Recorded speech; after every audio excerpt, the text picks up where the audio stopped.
a direct witness, Chad C. Meek, who is the nephew of George Van Tassel, the original E.T. channeler, if you will, who was the electric leader of the space contactee community that evolved shortly after Roswell.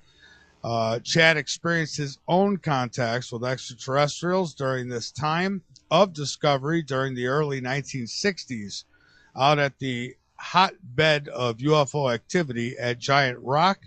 And many of these events are profiled in the feature film. His websites are www.giantrockthemovie.com and www.facebook.com. Giant Rock the Movie is another place that you can find him. And with that, I am going to bring him on the air here with us. Just give me a second.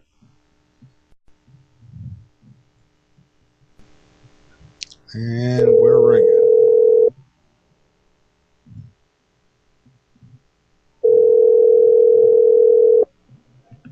Hello. Hello, Chad. This is Michael Vera with Late Night in the Midlands. Hi, Michael. How are you doing? Oh, good. How are you? Good. Great. Well, we're live, and I want to thank you so much for joining us here tonight, and I'm looking forward to learning about your story and your movie. Well, great. Yeah, good. Well, all right. fantastic. Well, great. So let's start out with a little background, if you don't mind. Where do you want to start? Well, prehistoric. Well, sure. You know, I'd like to know what drove you down this road. Now, I know you had your own experience and contact with extraterrestrials, so I guess wherever you'd like to start would be fine. Okay. Well, okay. That's fine. I'm really just teasing. What we're, where really this all began was actually even before I was born.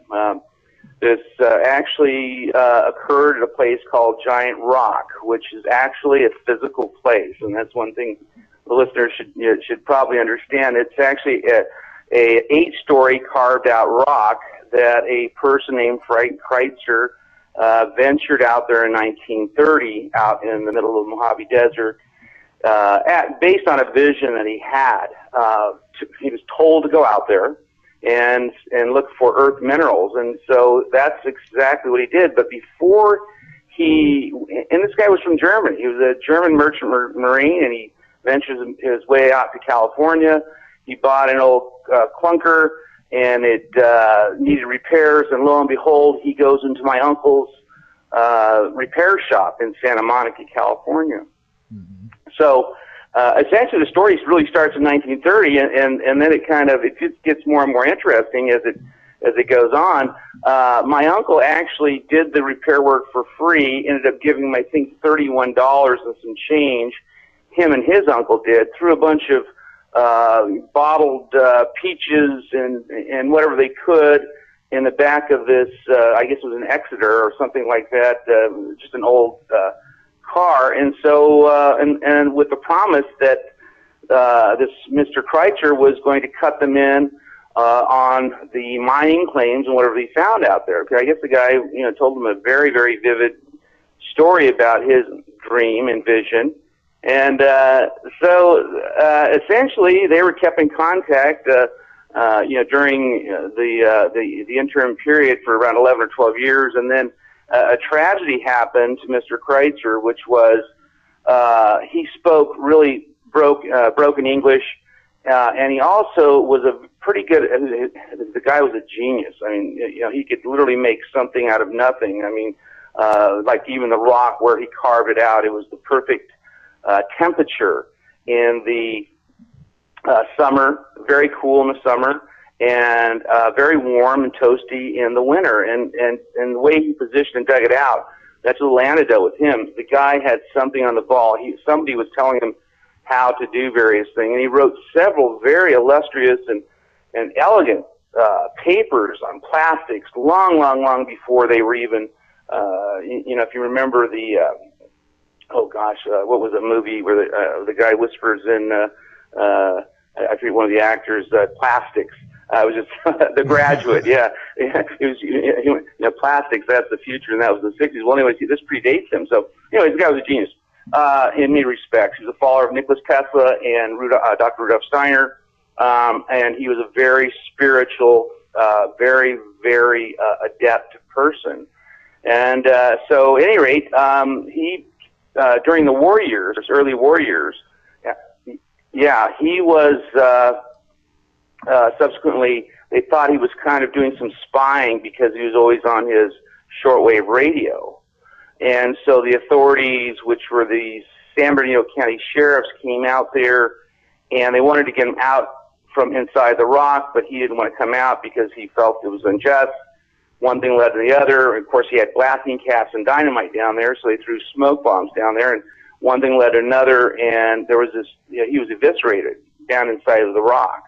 So it was really a tragedy, and we don't believe, none of us, and from the research we got, that he had any connection with Nazi Germany or any of that stuff. He was really an innocent man who was literally either a huge accident, a misunderstanding, but he was literally killed. Well, during this interim time period, my uncle George Van Tassel was working and living in Santa Monica in the Southern California area, and working in aerospace, and he happened to work for Howard Hughes. And so in Lockheed Martin and several other companies as a flight engineer, flight inspector, and a quasi-inventor. My uncle was very, very adept at inventing things himself. He was very mechanically inclined. In fact, in Jefferson, Ohio, he's one of the first people, before he came out, he actually hitchhiked prior to 1930 out to California. He was one of the youngest people to get his pilot's license. So, smart people. I mean, all these people are very, very smart. Well, right after the Roswell incident and things like that, my uncle started having these, visions, vivid dreams and things like that, telling him that he should go out there.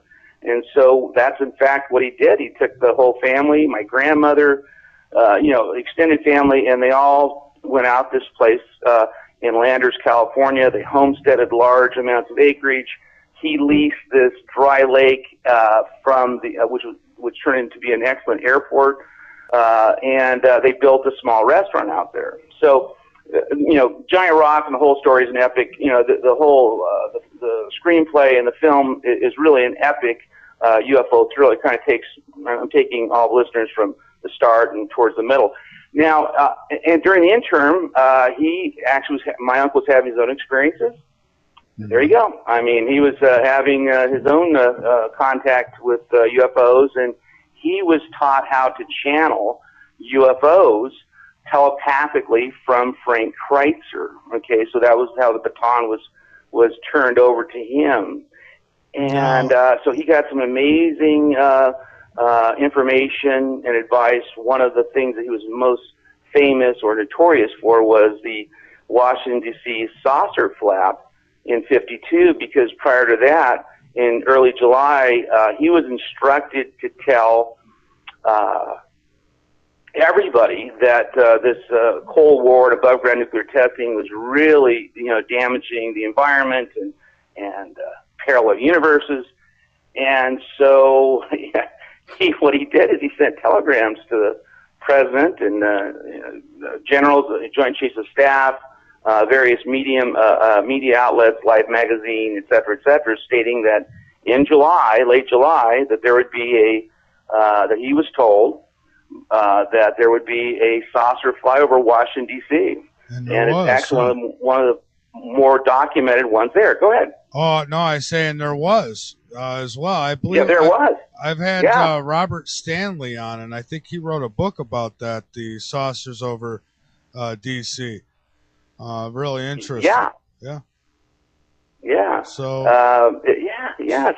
So at any rate, it actually happened, and two things that he eventually ended up getting for that as payment for his. And incidentally, he was in aerospace. He was involved in the defense contract. At the time, when he did this, his timing was terrible because it was the Cold War, and McCarthyism and things like that. That was really quite. I mean, we had Nixon running around then. So they took the U.S. authorities took a real keen interest in him, and so they eventually put him on America's Most Dangerous Persons list, in which I'm sure your listeners are familiar with the COINTEL group. He was actually stalked by them, and oh yeah, he had all kinds of various issues with the government.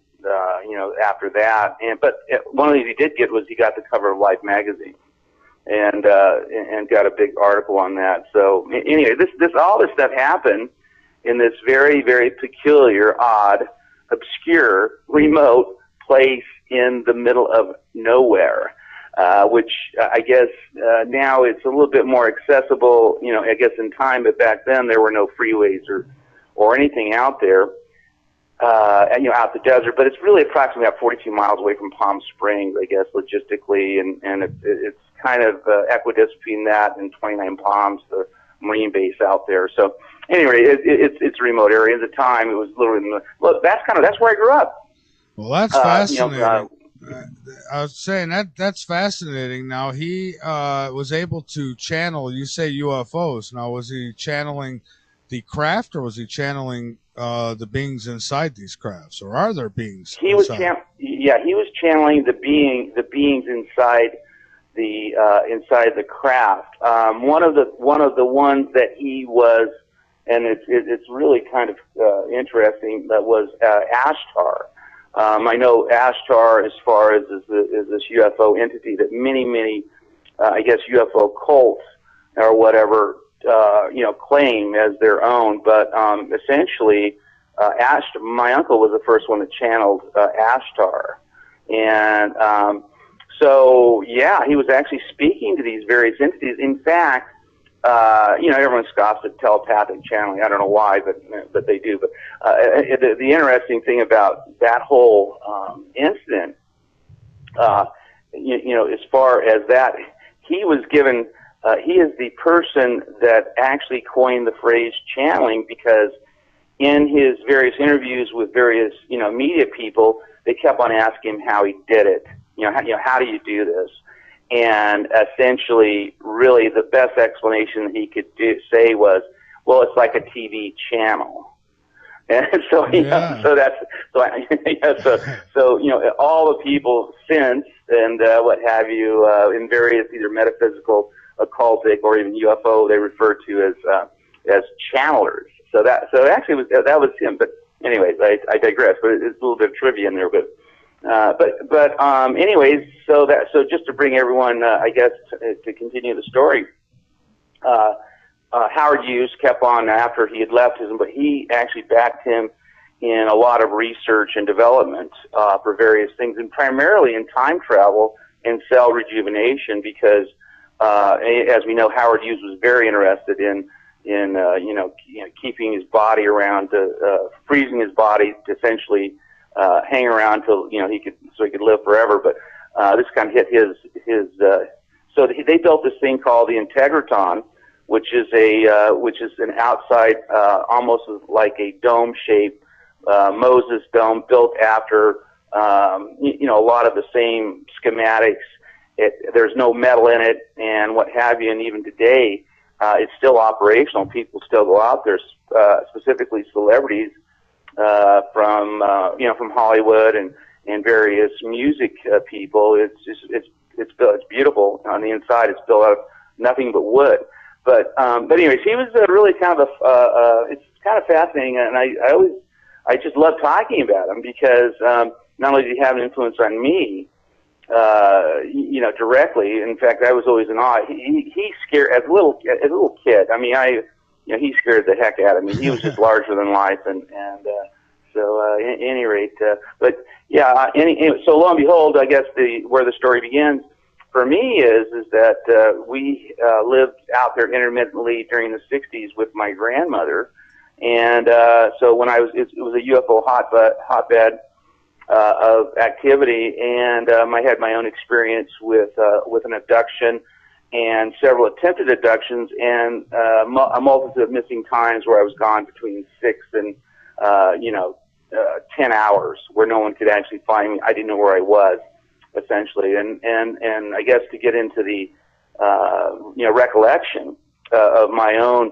I was essentially teleported. My brothers were in the same room. I was teleported out through a glass window, was brought into a stainless steel, very clinical thing. And there were 4 grays. I identified grays. They weighed, to my recollection, about 80 pounds. They were like 5'6". They telepathically messaged to me 2 things: that the experience that they were going to do on me weren't going to hurt, and that I would forget about them, that I would never know. And they were both wrong on both of those counts. So, and the next day I woke up with a very high fever, and I stuttered profusely. So there was something that occurred there that, and I've done several, I've done 2 regression type things, and could always get up to where I'm on the table, and then that's as far as I can get for some reason. I just don't feel safe going any further. But anyways, that's my experience, and they were going on, and it was, I've learned a lot about that since. It kind of put me on a path, especially my avocation, which is, of course, because of all the history with my family with it, and other events that I've had since, it just kind of put me on a path where I was extremely interested, because it was more personal for me than other people, I guess. But Sure. so it allowed me to look into various research. I thought I was the only one at the time, other than my uncle, because I would listen to him and he would tell me about his experiences. Where he was actually woke up everyone used to sleep outdoors in the summer, and they'd actually pull their beds out, and he was awoken and brought to a ship and actually given a tour. As far as this is one of the entities he had channeled prior, and that was his experience. What else? I think it just was just a hotbed. Yeah. I was just saying, I'm kind of curious as to why some people might have a good experience, like a tour, and because I've had people who thought it was the greatest thing ever that have been abducted, and I've talked to people who say it was the worst nightmare. So I'm wondering, what's up with the abductions? I mean, is this? It seems like a bad thing to me. There's several things. Most people who are, with the exception of some, most people who are older do better with it. But when mine occurred when I was between the ages of 4 and 8, and so it was traumatic for me because it was so far out of my reality of that, and of course it catapulted me into they call this the shaman syndrome, where literally you get shocked out of your own reality, and your whole canal system, your third eye basically gets opened up, and so then you continually move in the direction. So that was just my destiny. I'm not sorry it happened at all. I mean, I wouldn't be who I am today if it would not have happened. Even I embrace them as far as that, because it just opened up my whole vision as far as what the world is and what's going on. But having said that, I would not recommend it, as far as that, because I wouldn't say, hey, go do that. But incidentally, it's one of the things I found out is that it's not that unique. I thought that I was the only one. I thought the only people that got abducted were people out of Giant Rock. Well, not so. In fact, they actually followed me to another city in Southern California, so I actually proved that. But I always thought there was just us, but it isn't. And there's been some really interesting studies coming out of Harvard, and one thing that always fascinates me about the whole UFO extraterrestrial related things is if any scientists, let's call them recognized or in the mainstream scientists, if in fact they do come out and they support anything that, like for as an example, abductions, I'm always amazed at the vitriol and the almost persecution of these people that come out with the data and information. A case in point was Dr. John Mack. He was from Harvard. He did this huge study and actually had more samples about people who were abducted, more so than anyone else. And in fact, he didn't even get into it, but he was having these people come in as patients, and through through his various therapeutic sessions with them, they were claiming abduction, and so that's what got him into it in the first place. And so he did a very comprehensive study. Some of the control questions and things like this were just so stringent. I'm not sure how anybody could have passed, but his numbers were staggering. In fact, his original numbers were something like an estimate of 4 million people, which is completely. And of course, the community, research community, psychiatric community, they were saying that, hey, you lost your marble, as far as that, but it wasn't so. And then so he actually he went back, and he got a little spooked, and so he cut it in half. And then he went back again and then cut it in half again. But what he did was essentially high-graded his own research on this whole thing. So what I found out, and through him and through other people, is that it's not that they as far as his numbers are probably accurate. The issue is being able to remember the event, because there seems to be the commonality between most abductees is initially they don't have any remember. They just know something's wrong, or they either have it equated to a dream or some other daymare or some other thing. What about regression? I say, what about regression? Does that, you find that works with people? It does. It does work. One thing, most all of us are pretty familiar with I guess Travis Walton and Fire in the Sky, and I went to the premiere, and I was listening to some of the questions that he gave answers, and they asked him, well, you passed the lie detector test, how come you didn't go and do the regression therapy? And he says flat, he says, not only no, but hell no, I don't want to go back there. So I guess it wasn't a comfortable situation for him, but apparently, in my case too, I get to a certain point and I can't go any further. So I don't know, and it's not a real comfortable place for me to go. Contrary to, but for some, they're able to relax and go completely through the whole process.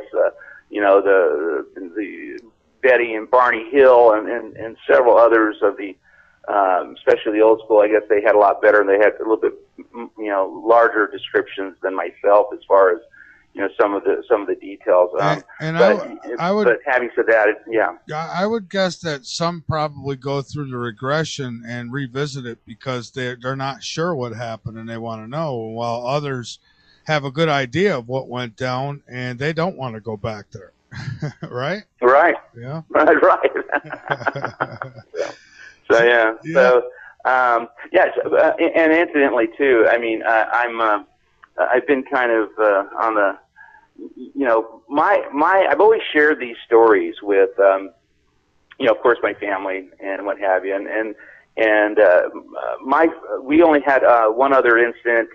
My sister had one, had a UFO directly over her head. My older sister did, and then my mother and my sister and myself, we actually had a UFO come directly over us. So those are the only other ones too, and that's the next question most people ask, is that any other members of their family or brothers. Never had any, just my sister and my mother. And it's since then it's really been extraordinary, because since I've been kind of out and about, talking about the movie and various things, a lot of people have contacted me that had some very interesting stories about not only Giant Rock, but their own, which I always love to hear, as far as that goes. Dr. Cushman, which I had heard about his father and my uncle doing research together, and they were actually doing, again, they were doing issues of time travel. They were doing research on that, and quantum physics and things like that, when it really was just coming out. And his father was a college professor, and he actually told me that he was actually threatened with my uncle, that they were threatened to stop doing experiments with this stuff. And apparently, this Dr. Kishmer's he's a neurosurgeon, and he actually heard firsthand his father being threatened and literally never doing another thing in research and time travel and some of the other stuff, which is really alarming. But I guess apparently that occurred quite often. So so anyways, we live in a very colorful place and time, as far as this stuff goes. I agree. Now, do you think that your abductions and your experiences have come because of your uncle's channeling? You think that kind of opened the door?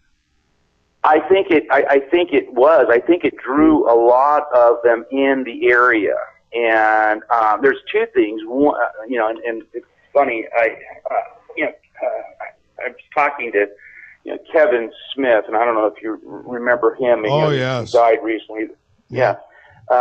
It was really funny. I was talking to him, and he asked me, he says, you see a picture of me. He says, well, you got really high cheekbones, and he was telling me, he says, you look kind of Indian. And I said, well, my mother, I'm actually a card-carrying Cherokee native, guy with the federal card.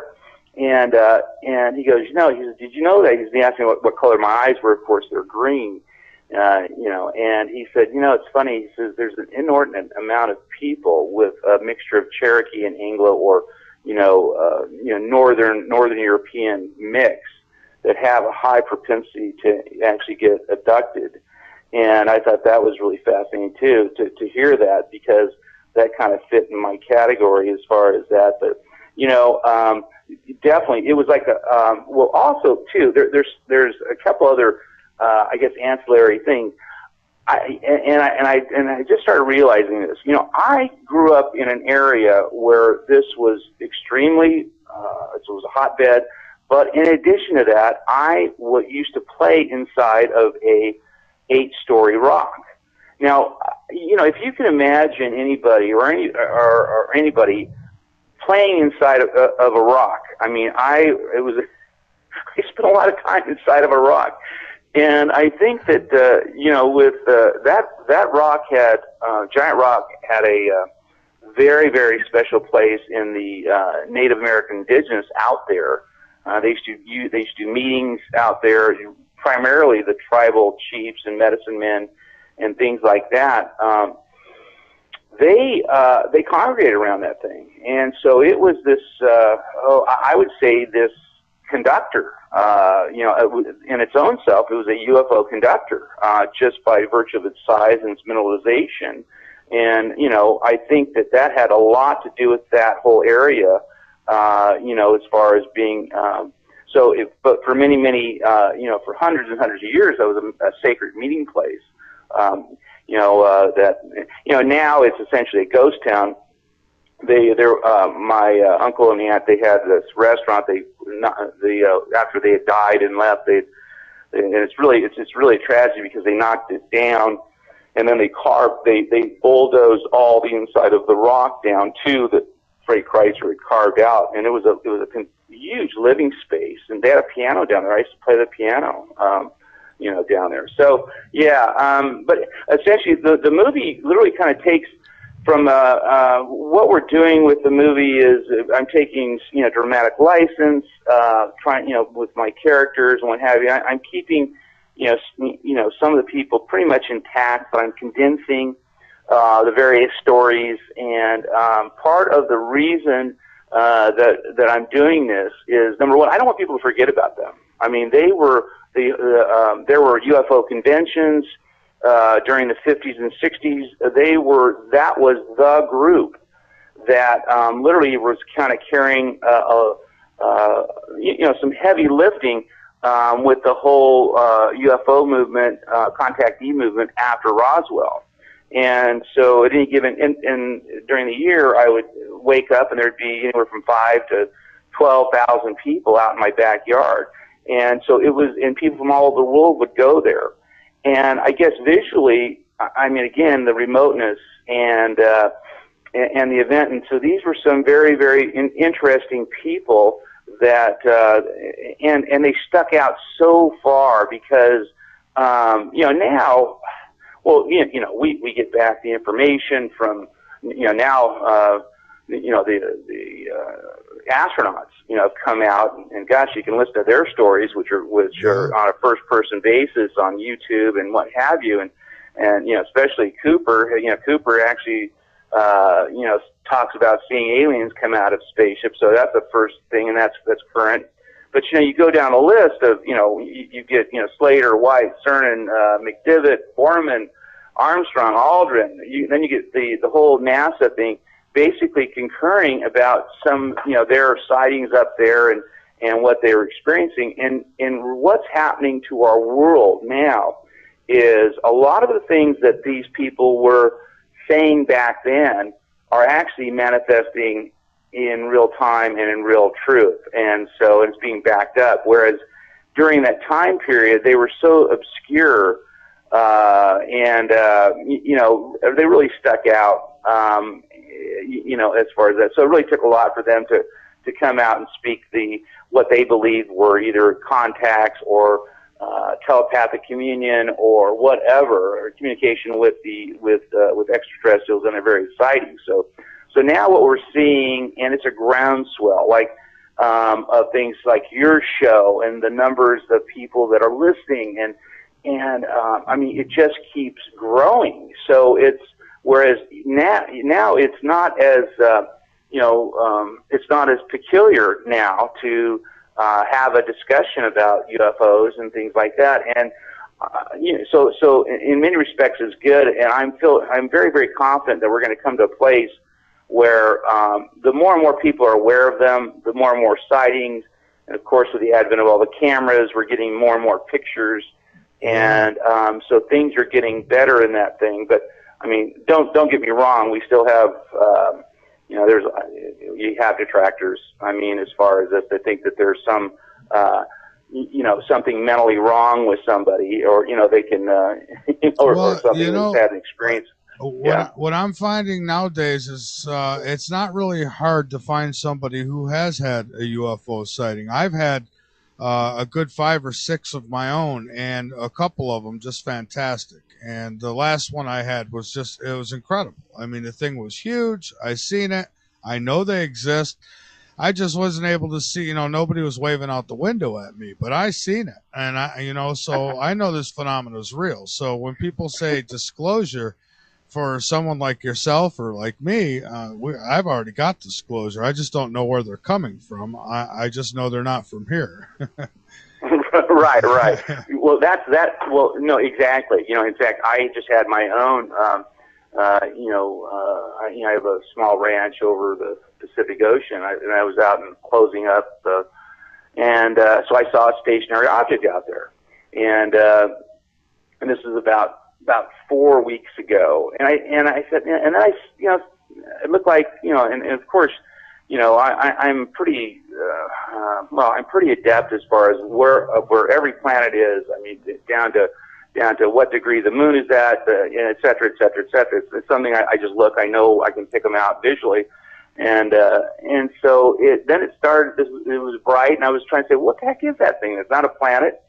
It's not, and it's not a star, and it's not Venus, and it's not any of these other stuff. And then it started to kind of creep and move, and I thought, well, maybe it's the wind or an optical. And I'm like anybody else. I always second guess myself, 15 times. And then it started to move a little faster, okay, and then it stopped. And then it all of a sudden, and I actually went outside on my deck, and I actually looked at the thing, and it's probably, I guess as far as miles go, it's probably 8 to 10 miles away. But I could see it because it was over the ocean with a clear sky. And then all of a sudden, the thing just, went vertical, and it disappeared. So I don't know, I don't know, I had no chance to look in the window either. I don't know what that was. I don't know, I knew it wasn't a drone, I knew it wasn't a helicopter, I knew it wasn't a satellite. Those are things I didn't, I absolutely know it wasn't, and, but I don't know what it is. And I guess, there's some people claim that we have this advanced technology, with some of the stuff, but I don't know of it. So I don't, the only thing I can say is it's an unidentified flying object. And that's it. I mean, and the size of some of these crafts, there's no way they could be. I don't see where there's any way they could be building stuff that big and be undetected. I mean, I've seen, I've heard stories, and the one I've seen, like I say, I usually call it about a football field, maybe a little more, that I've seen in the sky. I mean, how are you building something that big and nobody's detecting it? Right. Where are they? Like a Goodyear blimp hangar? Where are the Goodyear blimp hangars for these things? Yeah.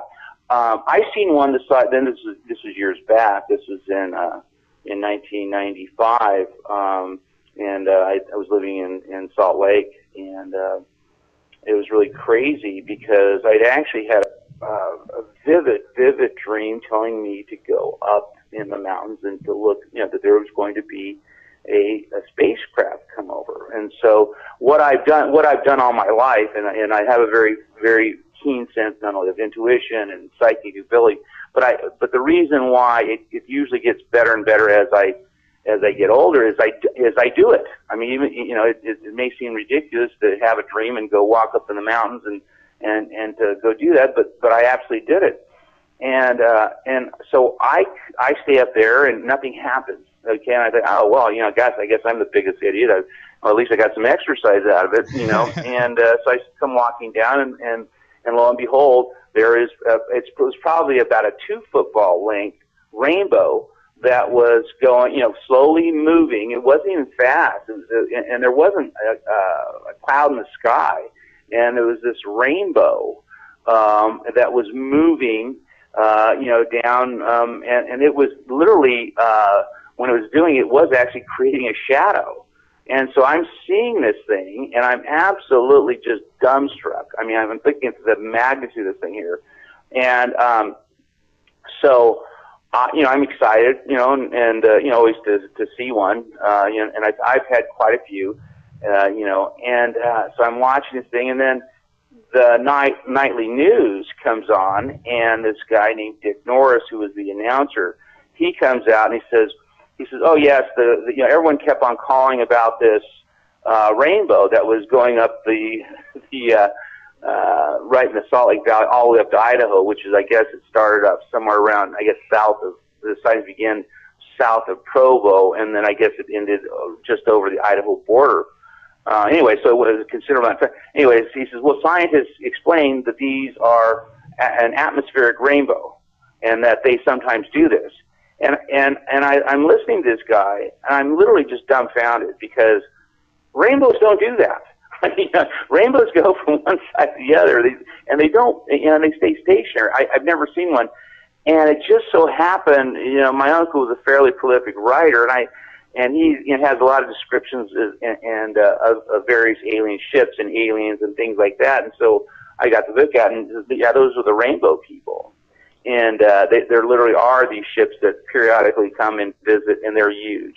And another thing too, like I said, I love to talk to people. There's a guy who lives out in Landers near Giant Rock, and I talked to him about a year ago, and he says, I've never seen anything out here. I go, I don't know what to tell you, and And he goes, at that time, and then all of a sudden, I think about 2 weeks ago, he had given me an email. He says, I just saw the mothership. And he was really excited. And I always tell people, I'm out, making presentations on the movie. So I'm talking to, pretty linear, people that, that don't look at things the way I look. I look at everything from a financial, perspective, as far as that. And of course, they've never had any sightings, as far as that. And so I just kind of have to laugh because I tell everyone, I said, well, the non-believers, I said, well, you're only one ship away from, being, and I actually believe that all this is going to continually get more and more and more and more. And I think especially, now in this various, tumultuous time, I really think that this, I've come to the conclusion that the Earth is really a beacon, and of course I believe it's the origins of multitude various species that came here. I think there's a legitimate concern about this place, so I think we'll probably see more. I don't know. I would have to agree with you. Absolutely agree with you. And you know, the different descriptions of beings that I had one gentleman who was here on the show, and he was an older gentleman, and his time that was served in the military, I think it was back in the 50s, and he talked about these tall whites.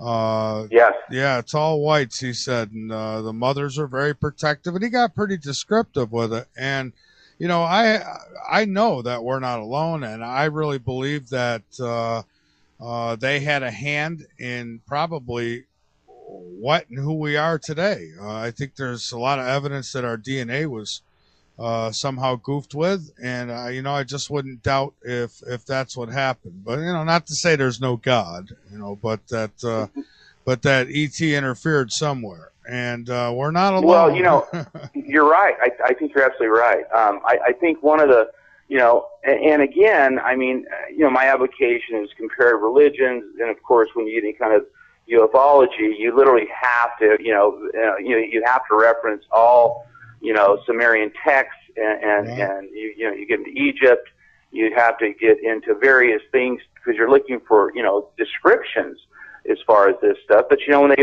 talk about, you know, an Adam's rib, you know, taking the rib out of another entity, out of Eve, which incidentally is, you know, my uncle was talking about Eve not being an actual person, but Eve a different race. But you're talking about DNA splicing. If you're taking a body part from somebody else and creating another species, you're talking about DNA splicing. So, you know, the evidence is clear there. I get some, you know, there's a little bit of, I get a little flap here and there from the, super fundamentalists as far as that. Religious, but I was, you know, I grabbed the Bible and I said, well, let me know, what do you think about Ezekiel's will? What do you think that was?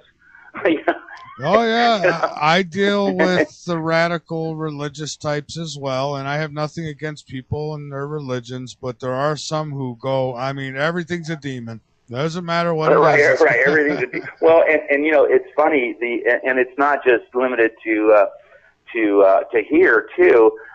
You know, the Muslim faith is very interesting because the women wear burqas, and of course they're taught, you know, they actually believe in the same things that we do, with the exception they believe Muhammad was, you know, the world's savior, and that they actually talk about Jesus in a lot of their literature. But the burqa protects, you know, is completely surrounds the face, and what it is, the reason behind it was they talk about the Watchers, which they actually have the same Old Testament as us. And it talks about the angels that came down and bred with the Son of Man. Well, you know, they looked down and saw that they were beautiful and went down and they bred with them. So so the burqa is actually meant to hide a woman's face for protection against these Watchers. So I mean, what's so fascinating too is that when you do compare religions. And again, you know, some people get really upset at me because I said, well, I'll tell them, well, you know, the Muslims have their Quran. They believe in the Old Testament. They believe in Abraham. They believe, and it's, you know, the astonishment because they think that they're on so far off from them on their whole thing. And a lot of these things, there's always some connection or a very close tie with this, but really what these ancients were trying to do is, you know, they just really gotten the written word and being able to articulate something so extraordinary with a limited vocabulary. Everything starts to make sense as far as the limitation of their descriptions of things. And, you know, it makes more sense versus, you know, well, why don't you say that there were, aliens, in a UFO ship or a spaceship coming out. Well, they don't do that. Everything becomes either a demon or an evil presence, or et cetera, that comes out and does this. But at any rate, I agree with you. It's funny, and I have to be very careful, and I have to be very patient, as far as how I address them and address their issues, and generally what I do is I just ask questions. I come back and ask them, well, what do you think about that? Oh yeah, and we talk about this just about every Wednesday. I do a show with a friend of mine, Peter Kling, and he says that he looks at the Bible scientifically, and he says a lot of that. He says, the rib was taken from Eve, and that is a sign of the first genetically modified, maybe human being, or cloning, or what have you. And I think a lot that was talked about, and of course they didn't know what this stuff was, so they called it, that's like today. If you never seen an elephant and someone just brought one in the room with you, you'd call it whatever you think it is, right? So, I mean, if you don't know the name is elephant, you're not going to call it an elephant. I think that a lot of the things talked about were technologies. I think that, I don't know if it had to do something with time travel, or, who knows. You look at what we've got today, and you got to wonder if you could be sent back, say 3,000 years, with a cell phone, a book of matches, and maybe a Bic lighter or an iPhone. I mean, imagine what you'd be a god. Yeah. Right. I mean, yeah. I could take a picture of you and have you believe I've now captured your soul. So do what I say, and I'll release your soul. Right. You want a leeway. It's funny. The one thing that I always try to, and I often wonder, and I guess my big thing with organized religion is that I have, and it's a question. It's like they attempt to always keep everyone in the womb, and so anything that comes outside of their area of doctrine or dogma, it's automatically thrown off without any possibility or any discussion as a potential threat. There's some things that are loosening out there. I wish we'd go a lot further, but I look at, can you imagine if you're a kangaroo and you're stuck in a pouch, and your mother kangaroo would never let you out? I equate this. As far as some of the restrictions of religious thought or spiritual thought or even scientific thought, it's just, I marvel at it, and I understand it. But I keep on telling people, and this is just, of course, my own thing. I really think that for some reason on our earth right now, there's only one true God, and that's the God of money. Because everyone seems to worship it, and I know we need it, but even the churches, if they don't have the money, then they don't have the doors open. So there seems this all out, just literally devotion to dollars or to that whole thing, and I always point that out, and people always get a little bit difficult, but I just think that people should just kind of just relax, take a look at some of this stuff. Hey, I am not. I know what I believe. I know my own experiences. I'm not necessarily evangelical, but what I'm always looking, and I'm actually pleased because of the development, because there's more and more people are starting to think like me, and I don't know if that's a good or bad thing. I mean, I'm hoping it's a good thing, but more and more people are starting to think like me. They're starting to say, okay, well, let's look at this the way it is. And let's just see, let's take this what are we afraid of, and I think let's look at it with a 2014 perspective, I agree. That's good. Let's look at it with 2000, and instead of maybe 2,000-year-old perspective, or even a lot of this other stuff too, and it does fascinate me. But anyways,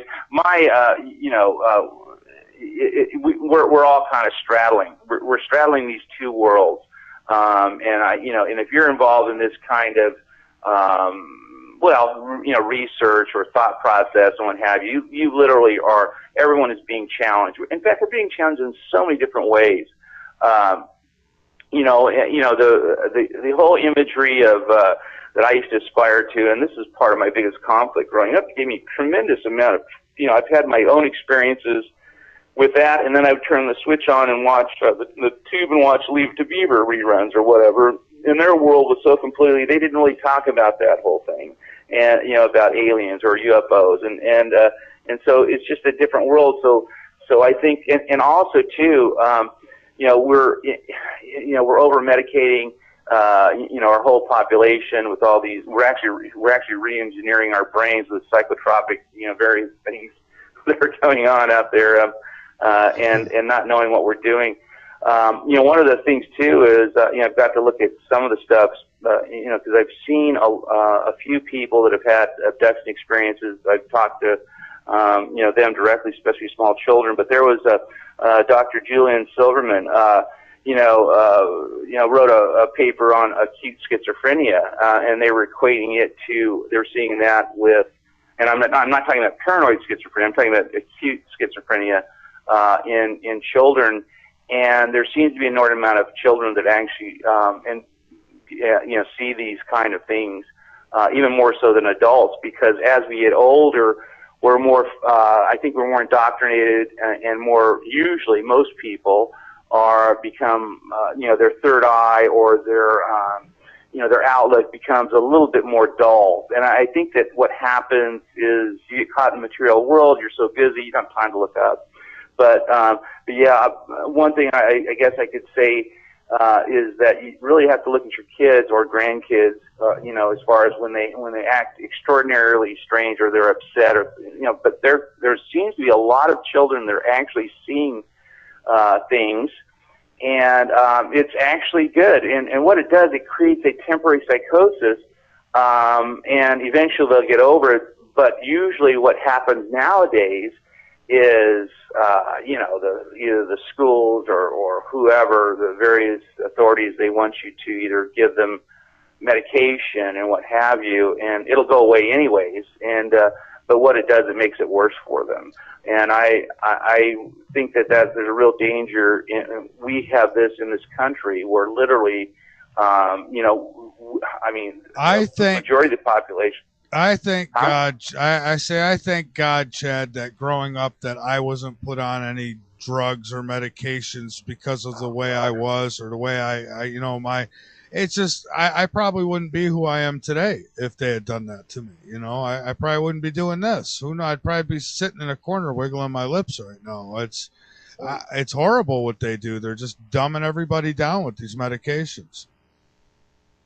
I agree, and it's just not helping. And I think that the answer is not doing that. And I fully agree.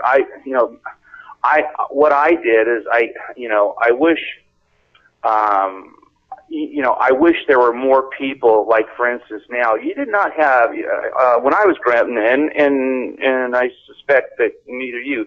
There were no Art Bells. There were no Coast to Coast. The only thing that there was there was a Long John Neville show, and incidentally, my uncle was on that, and that talked about some things, about UFOs and some of these things, So there was very, very little information out there, or even additional viewpoint, out there. So now there's a lot of information, and of course we have the internet, and of course we have shows like yours and others that bring all these issues out. And it's very, very helpful. And that's one thing, I guess that is the antidote, is knowledge, information, and basically getting it out there. Because I don't think what's happening is horrible. It's actually a horror story with a lot of people that literally they become so. And I've had the same. I've had to fight my own battles with. I had one of my child. He actually had some sightings, and they kind of threw him around. I talked to him quite a bit about it, but it took a while for it to adjust itself out. It took about a year and a half. And so, but in the interim, the school system, they were literally going to call the child services because we weren't giving him antidepressants, we weren't giving him we wouldn't allow it because I knew better. So, yeah. But that's the ugly part, and I hope that people just kind of say, oh gosh, I have such empathy, because you get all these influencers, outside of your family, and really just need to let it go. let it alone and just kind of just take care of your own family and your own kid. And they call this really what they call this process is actually called essential schizophrenia, and or the in many small children, and just because of their ability to see, they go into their own shaman crisis, where as in the past, you would be brought to in my case, the Native American medicine man, or the elders, and you actually would sit down and you would discuss this, and they would have various remedies. Some weren't weren't pleasant. I one time owned some gold mines up in Alaska and ran into a shaman up there out of Nome, from one of the Eskimo tribes, and he said that the remedy for them was to kind of put them to isolate them first and make them fast, which makes sense. And I thought it was really interesting. But his view was that that a lot of times the creators and the extraterrestrials, they literally they like watching and they like communicating with small children who and that's what they do. So he says, but the remedy was to make them fast, and then they would reintegrate them into their back in their culture. But they were aware of it, and of course during that time there were no Prozac, Zoloft.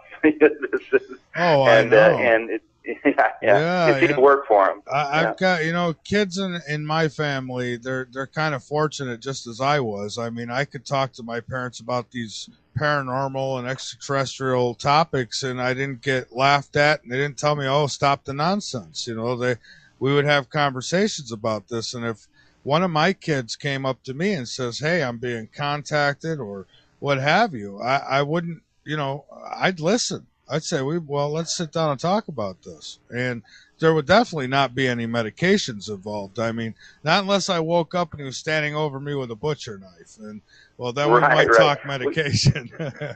Right. Well, you're fortunate. I didn't have that. And it was funny because even on my own family, and even though, we were, the first-hand experience out there, with my uncle, there was a certain amount of skepticism, even with my uncle. And he, my gosh, several things that he did was, he was on over, I think, 300 radio shows, and he lectured at universities and things like that. But there still was a certain amount of skepticism because my own parents' Judeo-Christian, thing there. So I wasn't, it was not, so my conversations with my uncle were private. I would not tell my own mother or my own father that I was having discussions with my Uncle George, which was really kind of a very, very interesting thing, because I would see him on TV. He was a very, very big name. In part, I think it was because of my uncle was a very, he was very much a human being with all kinds of flaws and what have you, and he did have a kind of a reputation as a womanizer. So that, I guess, for them, it kind of took a lot of the stuff out of that. And incidentally, I put that in the screenplay. In fact, I pretty much put everything, all warts and all about what was going on, just because when you're describing somebody and you're showing somebody a story, especially in film, you need to basically get the real person out. And although it was, but that was part of the things as far as with my own parents. They wouldn't allow me to freely express this, and I was really in fear of what might happen to me if I told them. I've had several experiences where I would literally, after I'd had some of the missing time periods, I would be disciplined, because I didn't come back in, but I didn't have any way to tell them that I didn't. I would just say I don't know. And that would be equivalent. That'd be equivalent to telling the teacher that the dog ate your homework. They just don't want to hear it. Right. So but in the same token, I don't know. I'm almost glad in one respect, that I didn't. I worked everything out myself, and I became a stronger person because of it. But on the other side, I think, it would have been nice to say, hey, Yeah. what's going on. Hey, I don't know what's happening here, but you know. Hey, But, Chad, yeah. we got a break here we've got to take. So let's take this Okay. break and let's come back and pick up when we get back. We're going to be on break for about 4 or 5 minutes. Very interesting story that he's sharing with us tonight. And again, you could follow up with a lot of this information right with his website. There's actually, I think there's two sites. One website, and it might be a Facebook is the other. But we do have the website linked up on latenightinthemidlands.com. So there is a Facebook link as well. Chad? Yeah? Yes. Yeah. Oh, okay. Yes, there is. Yeah, I've just taken, I think, I was listening to the recent commercial. I think I've taken a bottle of red pills. Yeah, you and me both. And I'll tell you, sometimes I wish that I never did. It must be so nice being a sheep and just ignoring everything that's going on. It's funny, we all have choices. I mean, sure.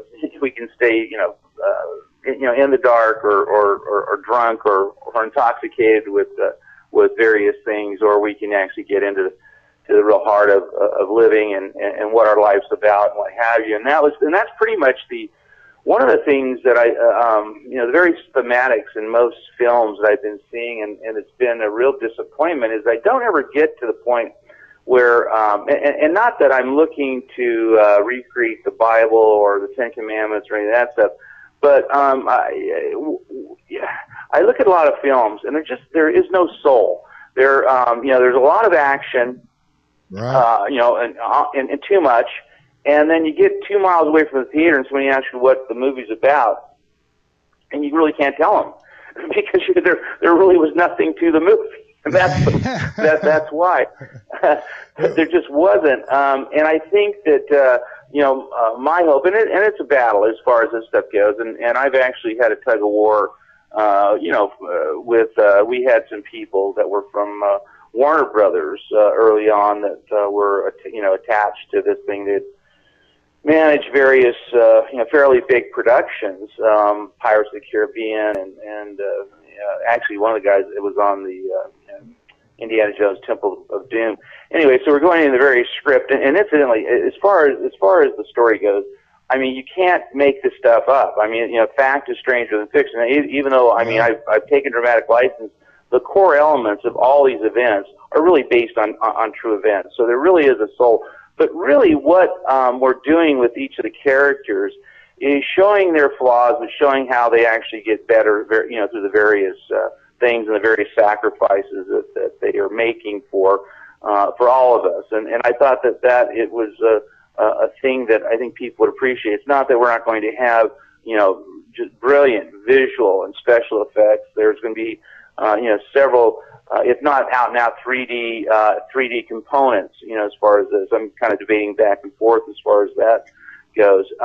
But what this story is about real people. It's about, a real story, and it's about a portion of Americana that is very, and actually for the world. I mean, also too, because some very intriguing things occurred, and some very, it was essentially who's who of a lot of very extraordinary things, including Mr. Jack Parsons. He was out there.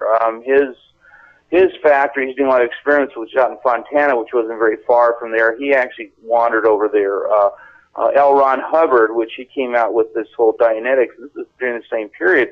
There were a lot of various people, personalities that came out there, and we show, in profile, a lot of, there's bits and pieces of them.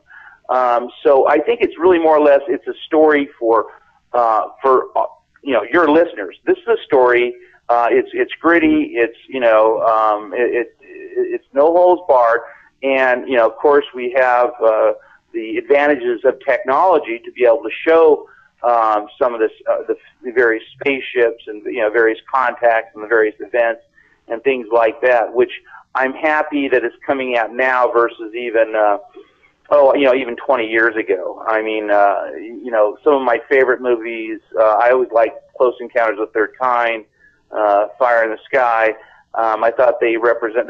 Then, of course, you get into the Men in Black and these other things, which are more cartoonish. But this film here is really at the gut, at the heart of the listeners that are listening to us now. This is their movie. This is something, and I know. I mean, because I get around.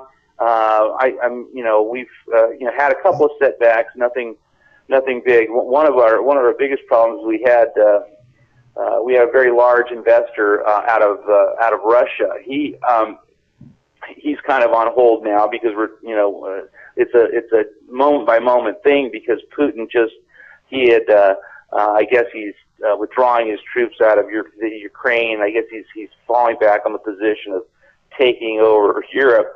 Well, that's good. It's good news, but it's going to take some time to work all that stuff out because part of the problem issues as far as putting together a production is takes a lot of money. And our guy is is from Russia, and of course they're under they're under sanction, as far as their dollars and checking accounts and things like that. So, we've just had this gigantic, slow down as far as this. But, having said that, I know some things that get made, simply because of the content, it has to be made. And Chad, I just want to say that it will be nice to see an extraterrestrial style movie come out where the ETs aren't some big mechanical robots coming to kill us all. And we do have a call, by the way, 978 area code. I believe this is James in Massachusetts. Welcome. James, are you with us? Okay, 978. Is it not James? All right. Well, I don't know. Something happened there. James, call back in, my friend, and we'll get you on. So I don't know what happened, but yeah, it will be nice to see a movie coming out that doesn't have the ETs coming down here to. Please leave your message for Jimmy.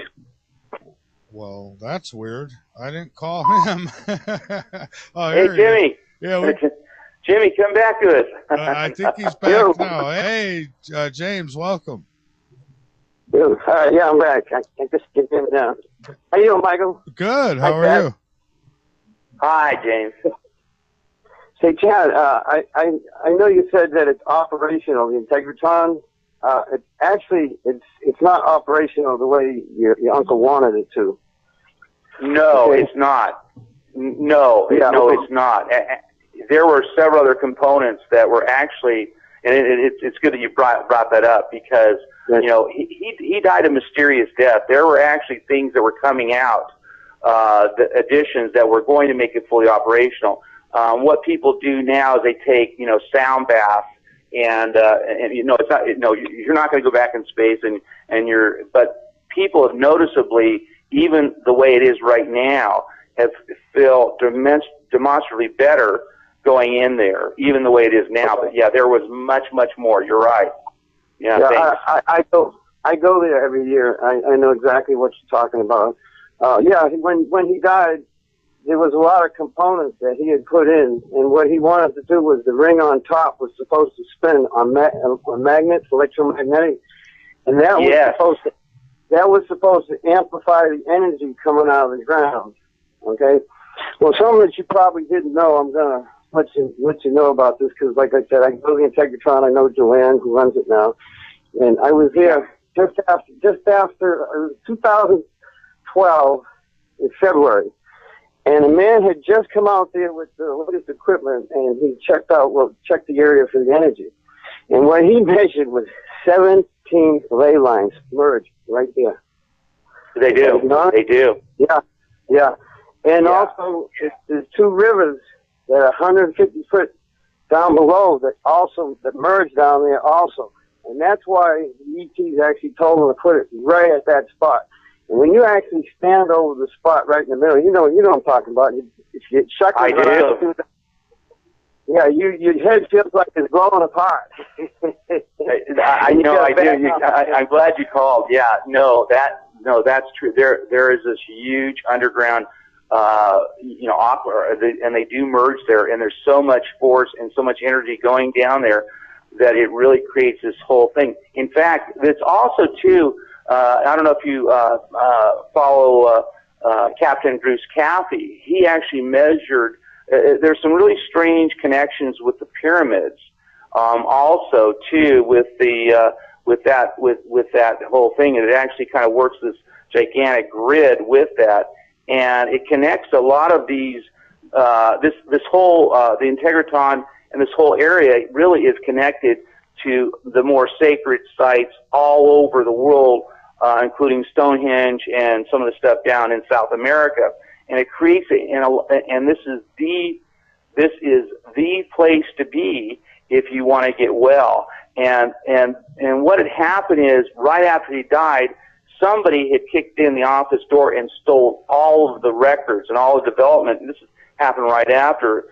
He also had a very mysterious death because he was in fairly good health, and he also was in a place so far away that we could understand he was in we could understand why he was in that hotel that he actually died in. And so there's a lot of things that could have been done, and incidentally, he never wanted to charge anybody any money for it.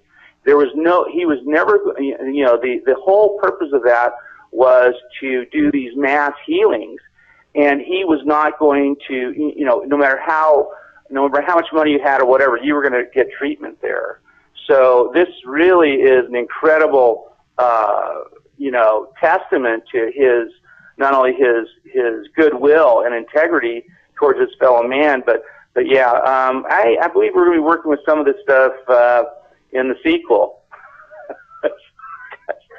Yeah. We had the largest UFO gathering ever, still on record at the Rock there that one time when they had the fire. I don't know if you heard about that. Yeah. The way that the bowl, they actually got 17 bowls there now, and the way what I actually feel is when the bowls stop vibrating, Joanne or whoever's using them, they let them vibrate. As they vibrate, they match the frequency of your body. You start getting shivers up through your body, and you can just feel it. It's energizing your body is what it does, and that's how it works. It matches the frequencies. The bowls will at times match the frequencies of whatever particular bowl and chakra that you're working on. And that's how it works. Yeah. And it creates it keeps the free flowing energy up, all the way through the top and the bottom, and you're getting maximum amount of healing when that occurs and that vibration occurs, because everything in our world, our whole world, was actually developed through vibratory influence. That's actually what that's what creates and conditions our molecular components and our cellular bodies. That's how it all began. So the science, it's really funny how some of these things, my Uncle George, he was just so far ahead. I remember him, he would come and he would tell me things like, we don't need gasoline for cars. And, this is the 1960s, and some of the things that he was saying are actually true. And they're just so far ahead in advance of everyone else. He was just looked at as kind of an oddball or a little bit obscure, but there was a lot of research that was done on various things. In fact, he had partners, he had groups all over the world that he was doing, joint research projects with and things like that. So yeah, it's kind of, I was so young, when I was, all that stuff was way over my head, but, he was talking about free energy. Yeah. So, yeah. Yeah, coincidentally, Joshua Tree, 8 miles away in Yucca Valley there, that actually has 17 vortexes on the property itself. So I find it kind of strange. They both matched up that they got 17, and there's actually 17 ley lines. So it's kind of, they actually know. They can actually tell. You didn't know Frank Kretzer. Actually, Bob and Shirley Short. You never met them, correct? I'm not sure if I did or not. I may have, but I don't want to be, yeah. Right, well, they were, actually, Bob Short was, best friends with Frank Kretzer before he really? died. Okay. Right. And, he's an old guy. That's yeah. Yeah, I talked to Bob in February in Phoenix, right? He told me exactly what happened out there. And, there's a lot of disinformation, that's involved in it. They say that that the sheriff from another county came over there and supposedly that Frank realized that he had no power. He went in and closed the door and all that. That's not true. What really happened, according to Bob, he said that the sheriff come out there and they were concerned, telling him about all the people and all the rumors and stuff, him being a German spy and stuff. Well, he agreed to go with him to the sheriff's department. And one of the sheriffs, a young guy, actually went in with Frank, and they both went inside down in the rock, and something happened. A lamp hit over. They don't know exactly what happened. Then it blew up because there was dynamite in it. It's not, nobody threw anything in there or anything like that. It's all lies, according to Bob. He was his best friend. And that's exactly what really happened. And they covered it up. They covered up the sheriff dying is what happened.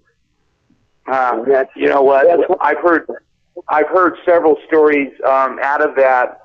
And the other thing too is that and then I also heard that there was never any intention they were ever getting him out or even asking him to come out, that they actually was an actual hit, too. I heard that too.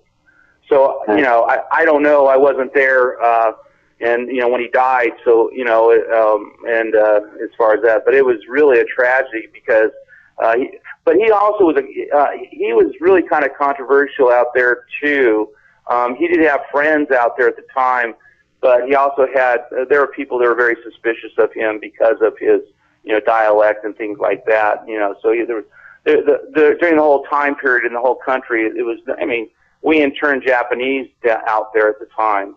So, at any rate, I don't know. It could have, but I never met him. And the Richies, they were, there's a whole history out there, as far as I talked to some of their family members, that was part of the story I got with them, that in fact, with the wrong county thing, that was one thing. But, I don't know, Bob, I do recall, hearing about him. He could certainly be, he could certainly be right with that, that story. So, yeah. Yeah, he was telling a bunch of stories, and that was one of them. Nice old man, yeah. Really nice. Back to Giant Rock.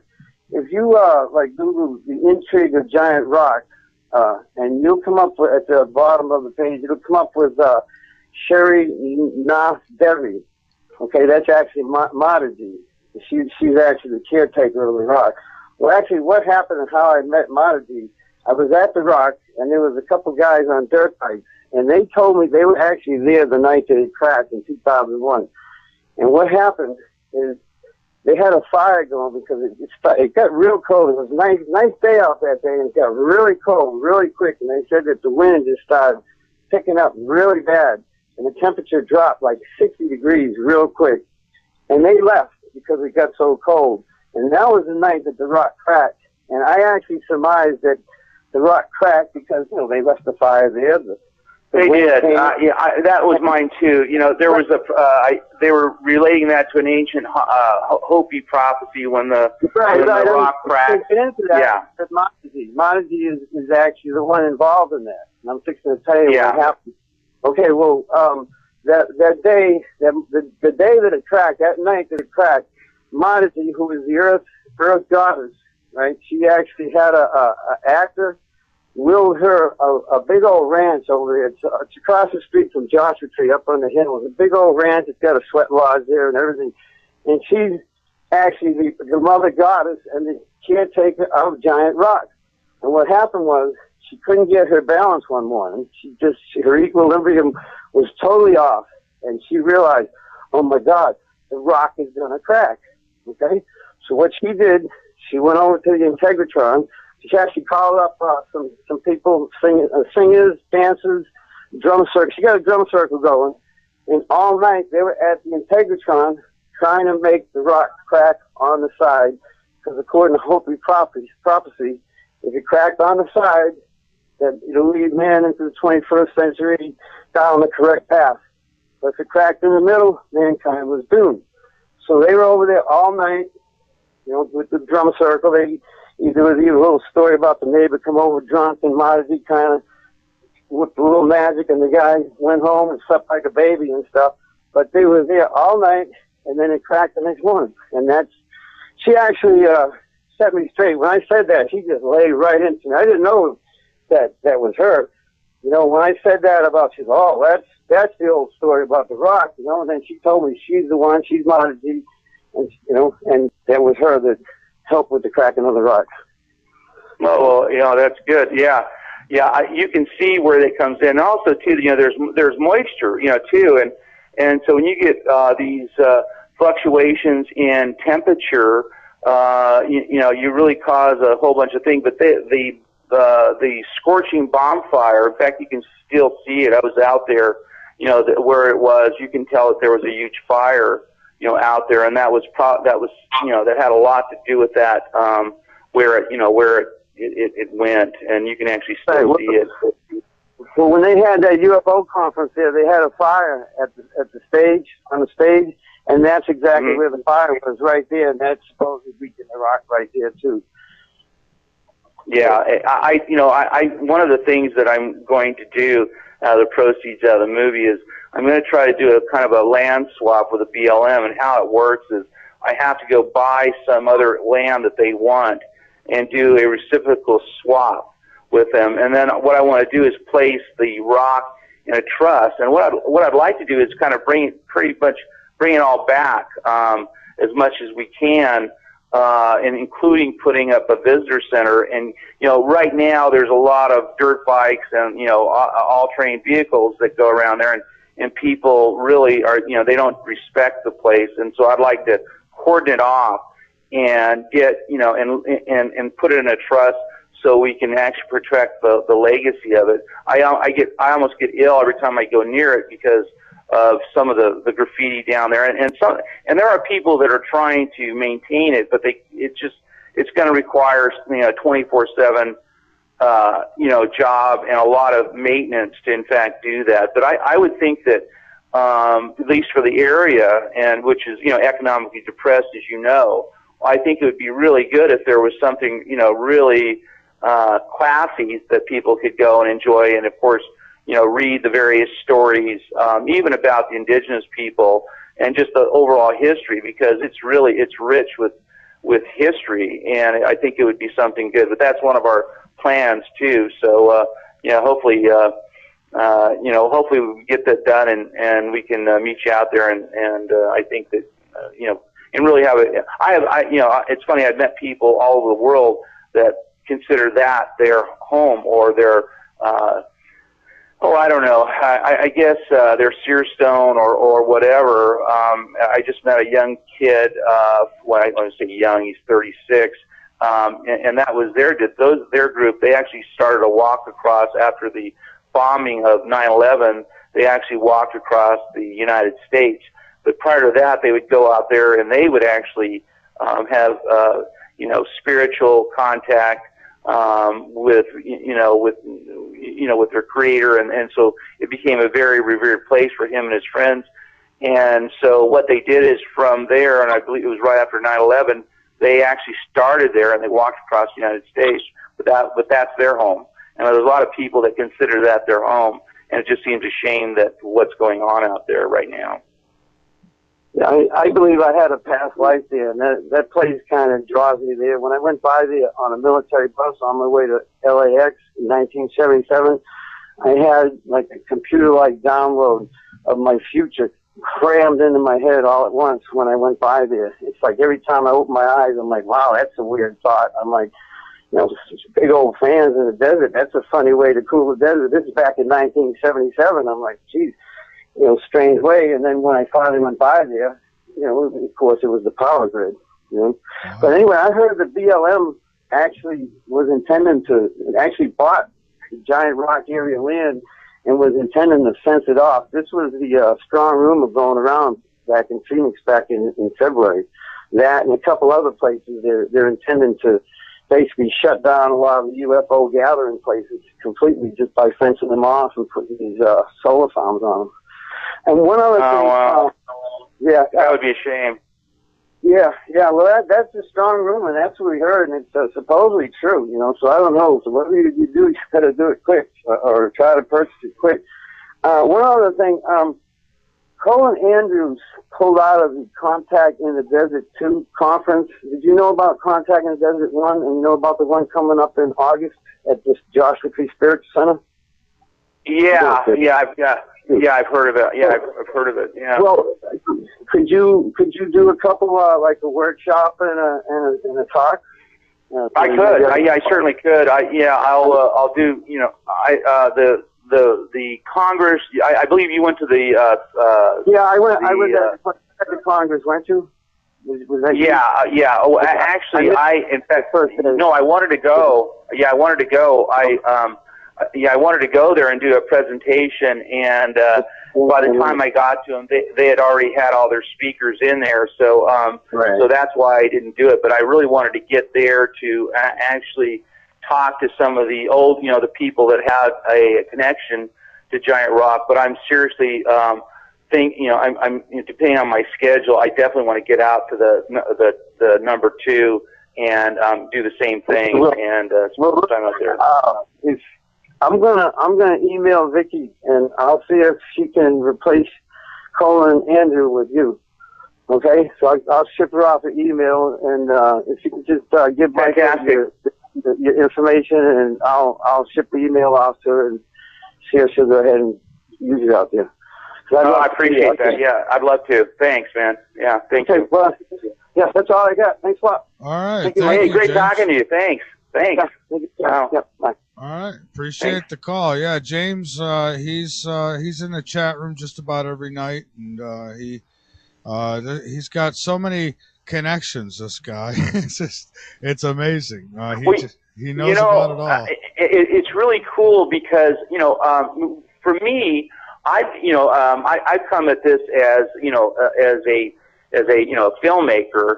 And what's happening to me is I'm running into more and more people like James, and so my contact list and it's really good because I need to start getting around because there's so many great we can compare notes and get into some of this, a lot of this information. Like for instance, he's talking about those people. I think I forget what their names were, but I vaguely remember them. And but mostly everyone, my Uncle George died in 1978, and so most of the people like Gabriel Green that were out there, he was one of the regulars. He died in 2001, and I got a lot of information. Thank God I was able to talk with him, about this, and he was the one that was telling me about these other people that were out there, and that were actually I won't say stealing, but borrowing information from my Uncle George. But my Uncle George didn't really care because what he wanted to do was he wanted to share it, But, you got people like, Gary Barker, he died in 84. I mean, some of the main principles, Daniel Fry died in 92. Most of them were, are all gone of this whole thing. And that's really what is important to me, is to keep in contact with some of the people. So now I'm dealing with either, if I'm lucky, I'm dealing with children, of these people, and they give me the, the insight. And there are some really illustrious people that were, like William Reich, organ therapy, some of the stuff that he had going, that could be used for all kinds of different things.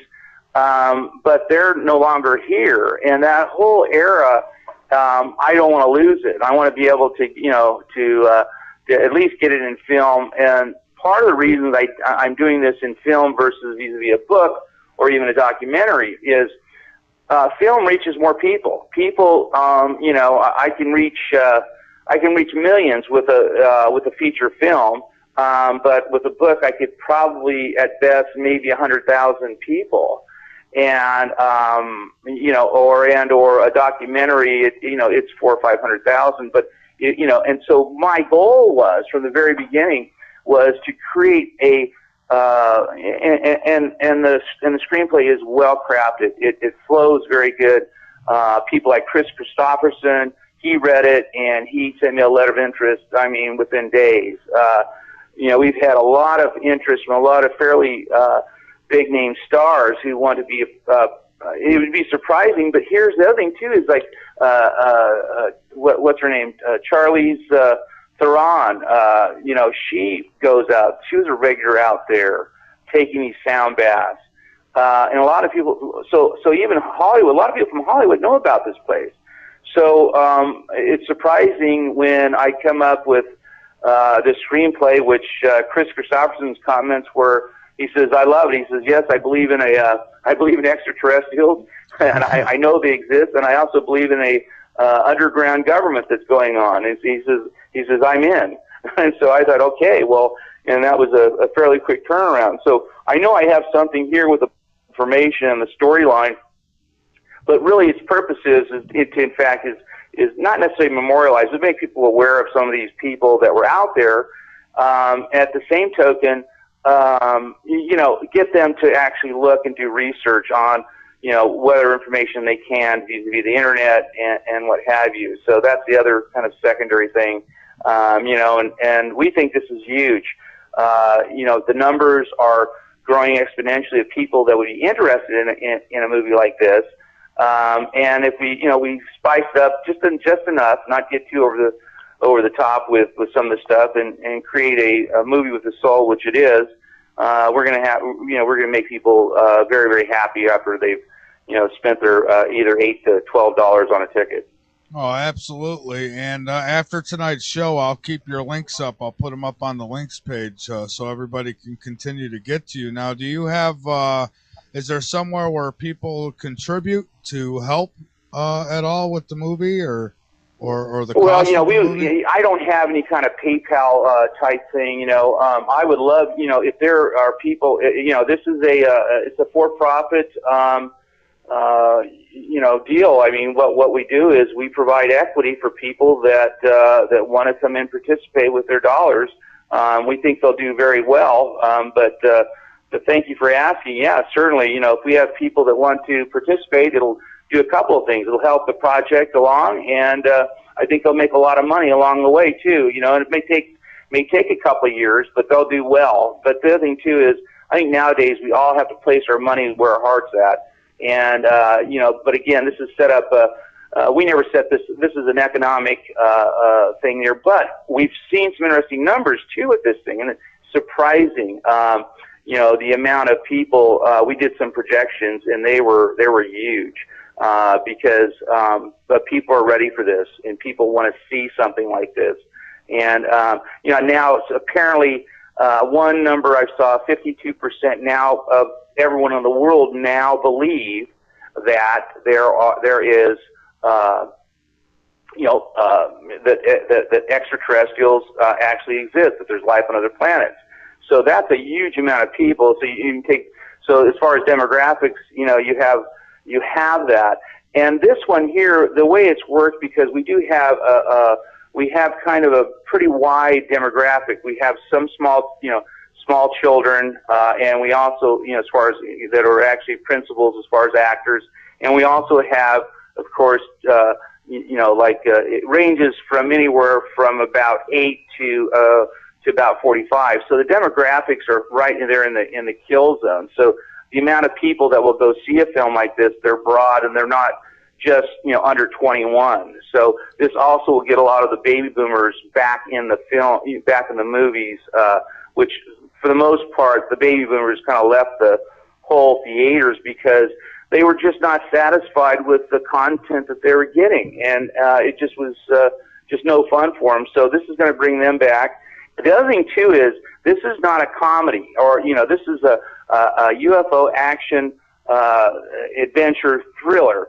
This is not this as far as for foreign markets are actually better for something like this than even North American markets, because number one, it's easily translatable, and it's more visual. This will be more visual, be easily translatable into foreign languages because of the various subject matter.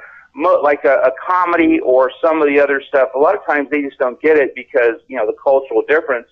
But the thing that we all have in common on planet Earth, be it whether we're in China or whether we're in the Middle East or whether we're in Russia, we all have this basic belief in extraterrestrials, so it's going to be of great interest to them. And I've noticed as far as the numbers of anything related to space, or UFO related, they do substantially better in foreign markets. Used to be you would ignore foreign markets. In fact, you'd give the rights away. Now it's actually sometimes it's 3-to-1. You'll make 3 times your money to the one in a North American release. So anyway, so we're very, very excited about the potential. Yeah, we've had you have to go through the process, and there are days I feel like I'm a character out of Homer's Odyssey or something like that. I'm slaying dragons here and slaying dragons there. But yeah, granted, if somebody is listening and would have an interest in participating with us, please give them, go to your site and please get in contact with me. My email is chad@giantrockthemovie.com too. That's my own personal email. Definitely get in touch with me. I'd love to talk with them about it. So yeah, and I thank you for it. Oh, absolutely. And I say this is anybody who can look up and believe that we're alone, that there's nobody else out there. They're obviously sitting on their brains at this day of age, if they could say that. And I'll even go a step further. A lot of these so-called shows or hosts who claim that they're out for the truth, but they don't mess with UFOs. They stick to things they can prove, they say. For them, they're really not out for the truth, because if you're out for the whole truth, you have to involve the UFO phenomena, and you have to involve us being visited here on this planet, because it is a part. I think it's all connected. When we talk about New World Order and a lot of these other things, somehow it's all connected.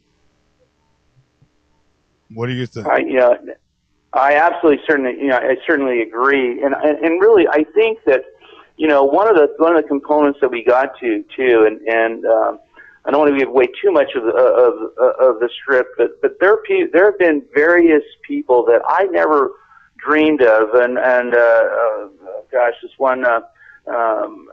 We were, and my uncle had actually brought this up when the Kennedy assassination came up, and this is, a month before, and apparently what we're finding out now through various books is that Kennedy wanted to do joint space exploration with the Soviets, and his biggest nemesis or problem was not the Soviets, because they were actually willing, and actually at the time made sense, Khrushchev and what have you.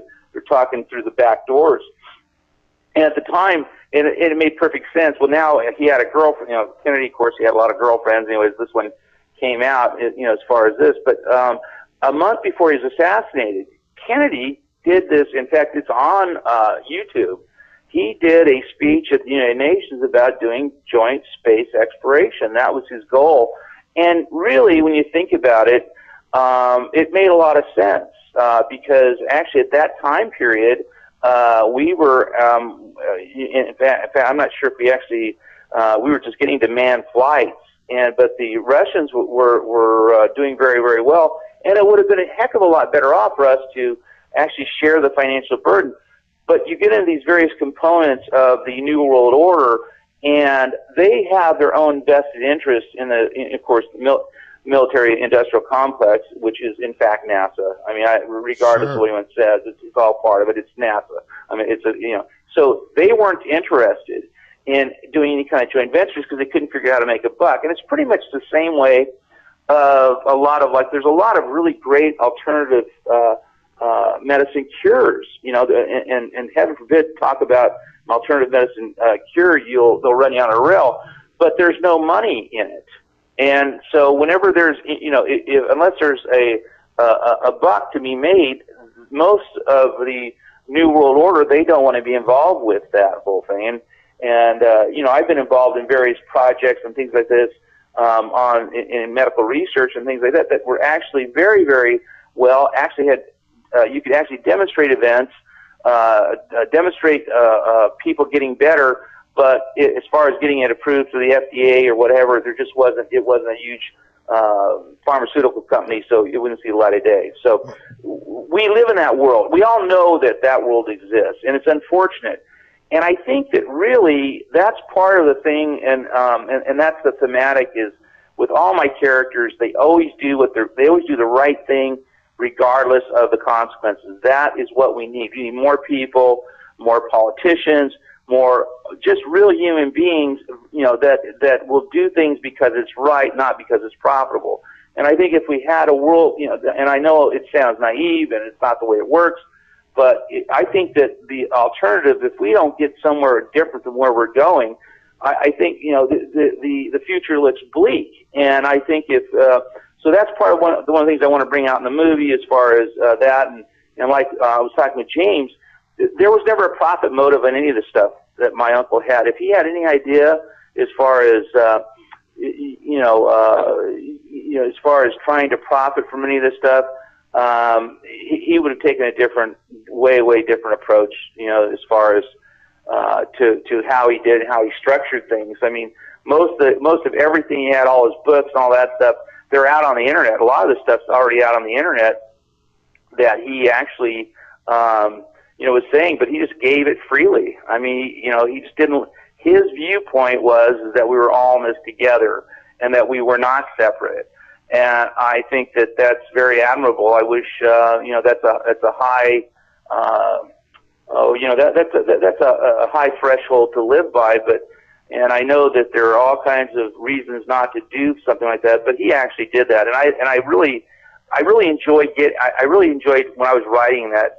I made it, I basically let the chips fall where they may, but the man, his intention, and as far as what he wanted to do, were something just completely out of character for the times, because again, everything was money, and that. So, anyways, you can probably, my passion, my enthusiasm, I think people really understand the how and the why I want to bring this to the silver. I want to share this because, we need to admire people, and we need to have good role models that are basically going to kind of guide us. And I've been trying to think of a role model, from, like even some of our presidents and some of the politicians. I think one of our biggest problems is that we don't have them. I mean, we just don't have them, So, anyways. Yeah. Well, listen, we've got to take one more break, and then I want to come back tonight, Chad and Meek. And Chad, I've got a few more questions for you. One is, it's just pretty much opinionated type stuff. Why do you think the abductions are happening? What do you think that's about? And then the cover-up. Why the cover-up? Well, yeah, I think the abductions actually are occurring in violation of a prime directive. I think, and it's varied.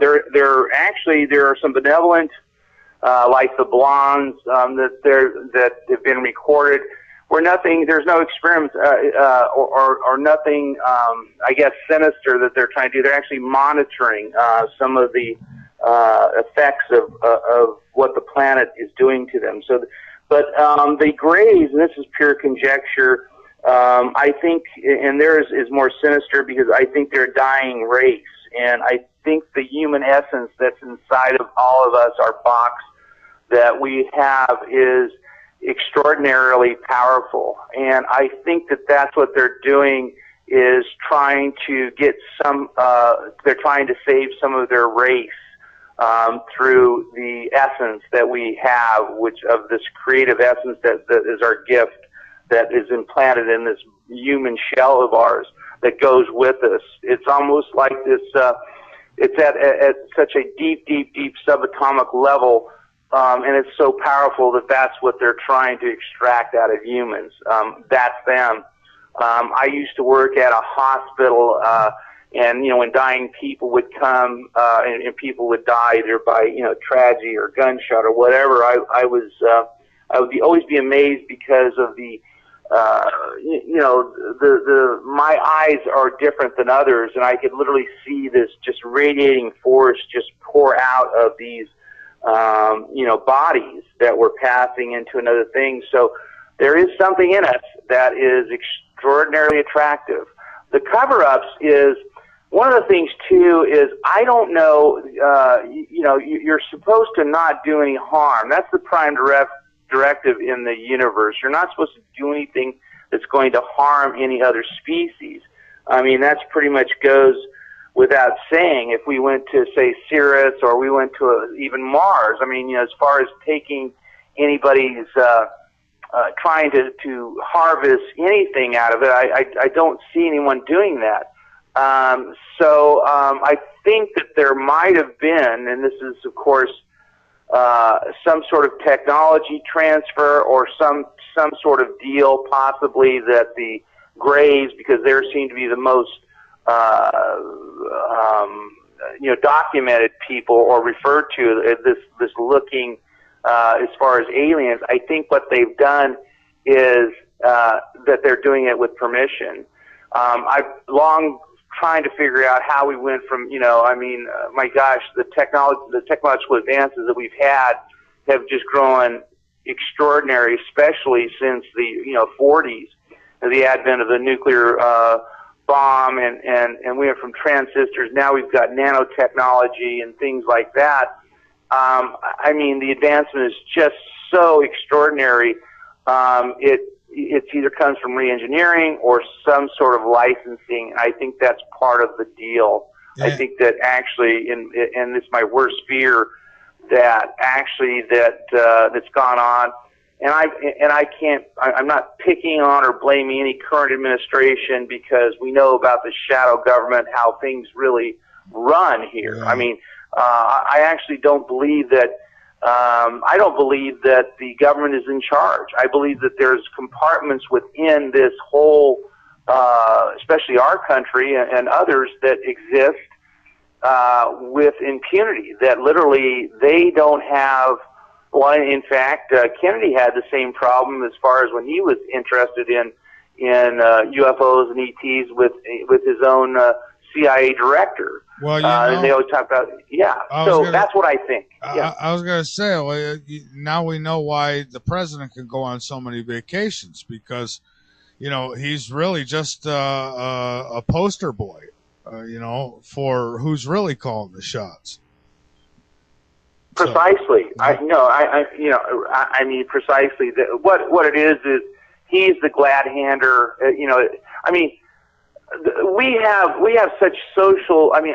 We live in this fake world. We have subatomic numbers as far as within our economy. We have numbers that as far as debt that can never be paid. That literally, if you were to lay over and over and over, you could literally walk to Mars on if you had dollars for the amount of debt that we have. And everyone keeps going on, and there's this double speak, double think. When they talk about a balanced budget, they don't mean paying the money back. They mean in a current year that the balance is quasi the budget's balanced for that given year. But even that, they haven't been able to do that. So we live in this surreal world of I don't know, it's extraordinary, but yet we're all supposed to, adhere to everything and be law-abiding citizens and do all this stuff. I don't know, who's running the asylum.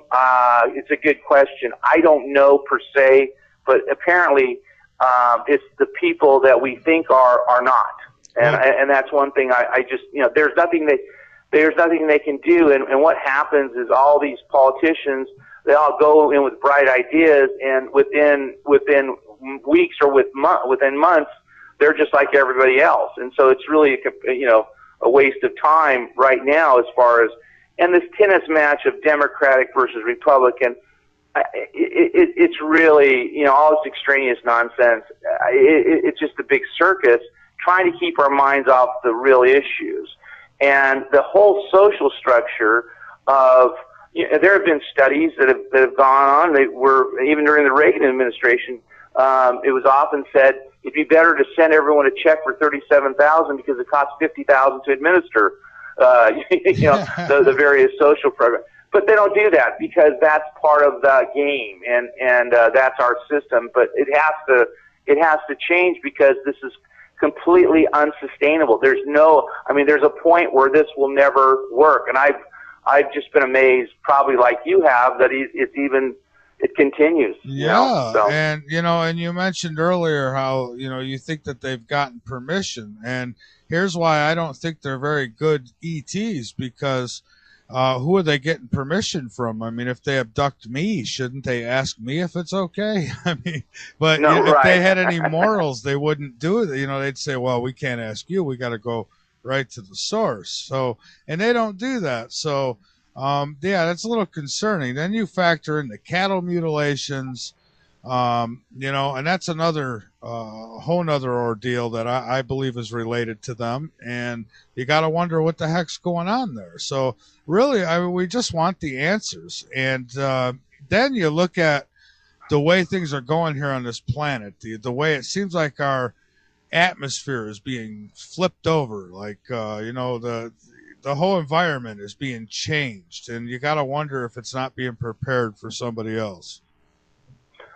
I don't know. You know, I've never been a big, you know, I've always tried to, you know, one of the difficulties is trying to, you know, live in a world with all these questions, because the questions will really, you know, literally, you know, drive you crazy as far as trying to think about. But like, for instance, you know, the various chemtrails, I mean, and there's no reason for it, but that, I mean, I've been told that that's conditioning, you know, as far as this. The various, and the other thing too is these, you know, these weather patterns. I mean, literally, I mean, this is something out of the world. I spent considerable time, and it's funny. I just saw this in the Republic of Srpska, in former Bosnia, and they're literally the places that I was with. I actually still have friends there. The emails from, they're under, you know, many places are under 20 foot of water. There, they've had flooding there just recently that's never been recorded through time. Yeah. You know, so these things are extraordinary that's going on here. But yet, it's kind of like it's almost like the new normal. You know, and yet, you know, you look at the various and the economic indicators. Everything is being skewered, and it's all this dummied down. So when you get to the various philosophies of matrix and, you know, blue and red pills and things like that, I mean, everything is becoming so extraordinary that it's literally, you know, again, it always comes down to fact is actually stranger than fiction, because this makes no sense. And what doesn't make even more sense is that no one, you know, you turn on television or the financial programs, and it's just the new normal. And you know, our responsibility is, you know, a lot of times, obviously, we can't necessarily change the world, but so we actually have to live within this world. But the problem is it's just getting so far out of the, outside the boundary of any kind of reality. It gets tougher and tougher every year for everyone. You know, so anyway, yeah, it does. And the reason I was talking about the environment and the atmosphere is because, as you said before, you know, it's who's in charge. I mean, these ETs come, they don't tell us they're here. I mean, they try to keep it secretive, and the government tries to keep it secretive. So that tells me that they're both working together to keep it secretive, and that concerns me. If they were really that good, then I think they would, you know, come to us and say, "Hey, we're going to free you," but we're not, right. We're not seeing that. So, and well, it's not that there's not good. I'm sure there are good races of extraterrestrial out there. I just, you know, I wouldn't trust them right away. We'd have to sit down and have a good talk. And you know, these grays, they look like bugs almost. I mean, with their big buggy eyes and they sneak, you know, people have reported them coming through walls and all this stuff, and you just got to wonder, you know, what's going on. I don't know. Well, we have, you know, we have interdimensional beings and of course time travels, and there are portals that are going on. I've heard some extraordinary stuff. You know, and I don't have enough evidence to either prove or disprove. But, you know, I get back to the astronauts, and, you know, I guess one of my biggest, and I'm very appreciative of them coming when they had nothing at stake. And this is one thing that I've, you know, that they've come out now. I mean, obviously, if they would have came out and had actually, you know, shouted out some of their experiences, like literally being followed from one end to the other, you know, through outer space, and, you know, and I've heard of stations on the moon and things like that, which I don't have any way to verify. But I've heard these things from these astronauts, which are, you know, very, very respectable, you know, but they've come out so much later, you know, as far as this. And that leads me to believe, okay, I understand why they didn't. It would have been, I mean, they would have eliminated their careers because that's generally the policy. Whether you're a pilot, even if you're a commercial pilot, if you report too many UFOs or sightings, then they have a way of basically getting rid of you. The same thing if you're a pilot in the military. So a lot of these things didn't report. And incidentally, growing up out at Giant Rock, I would see a lot of military helicopters and planes out there. And I couldn't figure out what these men in suits were out there for, talking to my uncle. But I guess really I found out later that he would actually tell them that usually after they had a sighting and were had their worlds rocked. Because if you are used to seeing something one way and then all of a sudden it's changed, all your views, it can really cause an almost a physical chemical reaction within you. I mean, so with severe psychosis and things like that. And so they couldn't go to their superiors because if they did, well, you knew what was going to happen. They'd be released or simply drummed out or shouted out or whatever. So I understand the whole astronaut thing there, but the list and the litany of experiences that they had, it was pretty much on every manned flight. So, but we weren't privileged to that, and that makes me, it makes me angry because, for some of us that have had direct experience and things like that, I mean, if you bring this stuff up, it's like we're loose cannons versus, we could have had a little help, as far as that.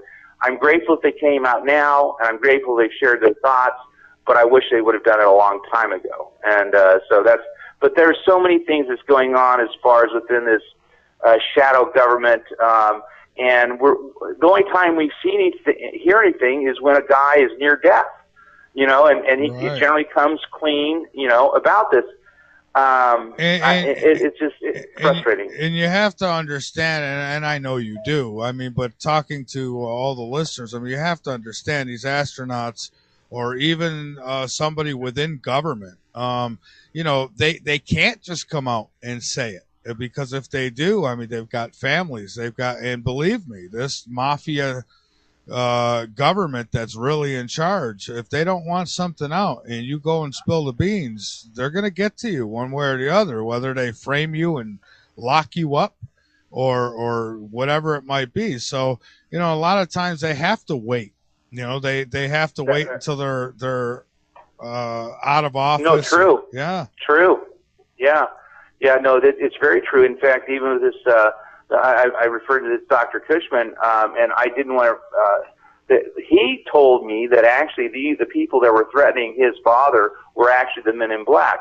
Well, to me, I mean, you get men in black, you mentioned men in black. Even myself, I'm reticent about bringing up men in black because I don't know that much about them and what have you. But I get this neurosurgeon, okay, and he's a very, very intelligent man and actually a very, very spiritual man, telling me directly about his experience listening to the men in black tell his father that if he didn't stop with his various time travel experiments and things that he was doing, that they would come and kill his family.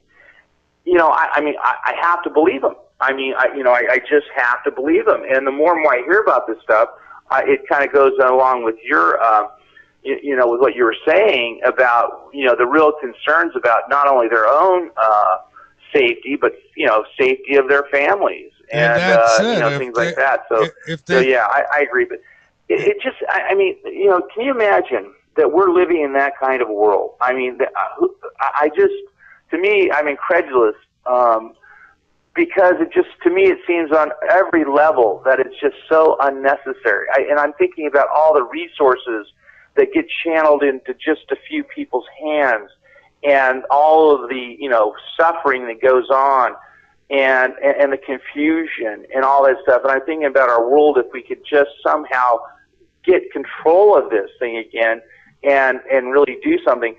You just have to have faith that we will, and that there is going to be, some sort of equilibrium, at least within our lifetimes.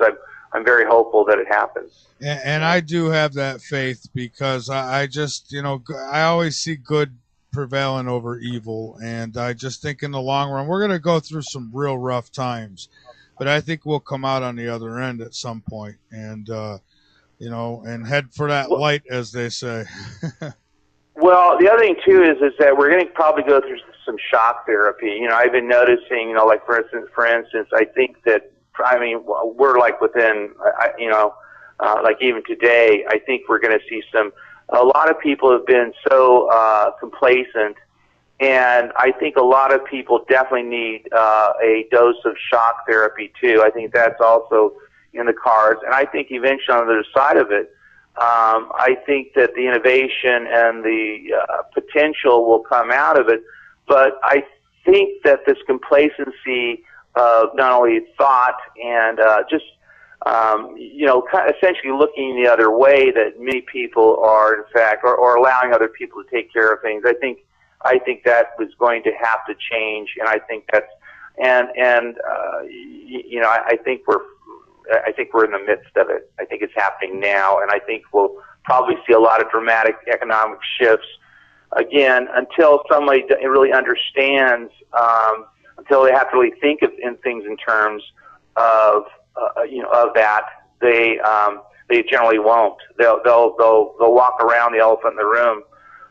They just will, and they'll actually get trained not to look at it. But I think that there's things that are going on in this world. In the universe, there's good, there's positive, there's negatives. Everything within every species, within everything, there's positive, negative. I think that there are. I believe that there are benevolent extraterrestrials. If they wanted to have conquered us or been able to, I think they would have already done it. But some of these really on the peripheral things that have happened as far as abductions and this other stuff, I hope that comes to an end quick. I'm with you on that. And I have one more question for you, and that is, have you ever felt like you've been chipped or anything like that from your abductions? Any tracking devices that I've had MRIs, and I currently don't have any chips in me, as far as that. So yeah, I don't. But it doesn't mean I hadn't. Right. And I think that in part because I never had any. I would see UFOs after I was 8, but I never had any of the same type of experiences that I had prior. So the answer is I don't know. I probably was, because I believe I was chipped early on, because they actually followed me from the desert out to and back and forth about 70 miles towards Los Angeles from the desert. So my experiences would actually go with me.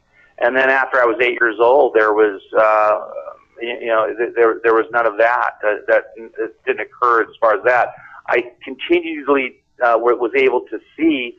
I've seen several. I can't even count how many times I've seen spaceships and things like that. This year I've seen 3. And usually I see 1 or 2 a year. And I've never been able to figure out how. But also too, I've lived in remote areas, and I'm looking for them, and the scales off of my eyes have been so far gone. I literally I just have a sixth sense about them and their areas, and I don't know whether that stems from my early abduction history or whatever. But I don't know. But the answer is I don't think so. So, yeah. Okay. And Chad, I just want to thank you so much for being a guest here tonight. And I look forward to hopefully talking to you more in the future, having you back on. And please give out website links, Facebook, anything you want before I let you go. And again, thank you so much. Oh, it's been my pleasure. This has been a lot of fun. Listen, I do a lot of, I'm under the gun, as far as for the financing of movies. So I'm having to do a lot of, super mainstream, thing. And let me tell you something. This has been a breath of fresh air that I can just speak freely without reservation. And, kudos to you. I love the format. I just love to be able to just speak what's on my mind without having to be so guarded. Or also too, I get, sometimes, people will ask me questions, and they're not asking for answers. They're really sometimes I do some of these shows, and they're really looking to, I guess, make a kind of a name for themselves or something like that. And they Yeah. just simply, they don't have the background, they don't know, and I just have to, kind of just grin and bear it and kind of work through it. So this has been a breath of fresh air for me, and I thank you very much for having me, and I'd love to come back, and I'm going to be looking at your chat sites and what have you. I'm going to be a lurker. I'm gonna lurk you all the time. I'm gonna watch you now. All right. Well, I appreciate that, Chad. I really do. Yeah. And I know what you mean. There are some out there who try to make their name by inviting guests on, not for the information, not to get to the truth, but just so they can say, I'm gonna bust them, and and they just Right. make themselves look like fools. Believe me, I know of shows like that. Yeah. So it's funny, but anyways, but yeah, of course, go to my Facebook if you like. And you go to our website and and look at, we have a nice trailer on there, www.giantrockthemovie.com, giantrockthemovie.com, Facebook. You can get this there, or if you have anything you want to share or need to get in contact with me, email me direct, chad@giantrockthemovie.com. I'll get back to you immediately. I'd love to chat with any of the guests, and James, if you're out there, thank you for coming on. Actually, it's funny. I learn new things every day, and it's really great to talk to somebody that was actually out there. So anyways, that was really cool. So yeah, well, thank you. And I know James, and I'm sure there's probably already an email in your inbox from him. So if not, there will be. All right. All right. Have a good night. Thank you. Hey, thank you. Bye. All right. Have a good one. All right, have a good one. All right, everybody. That was Chad Meek, and first-time guest. It's kind of funny when I first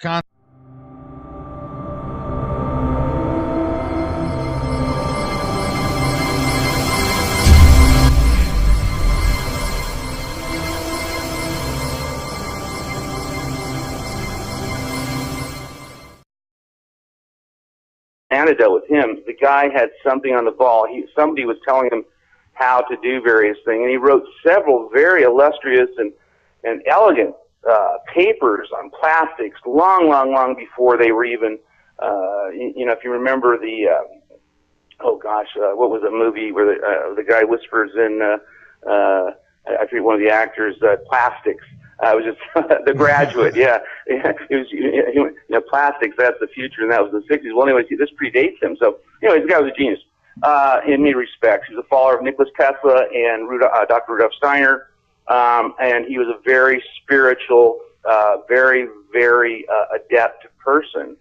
And so, at any rate, he during the war years, early war years, he was. Subsequently, they thought he was kind of doing some spying because he was always on his shortwave radio.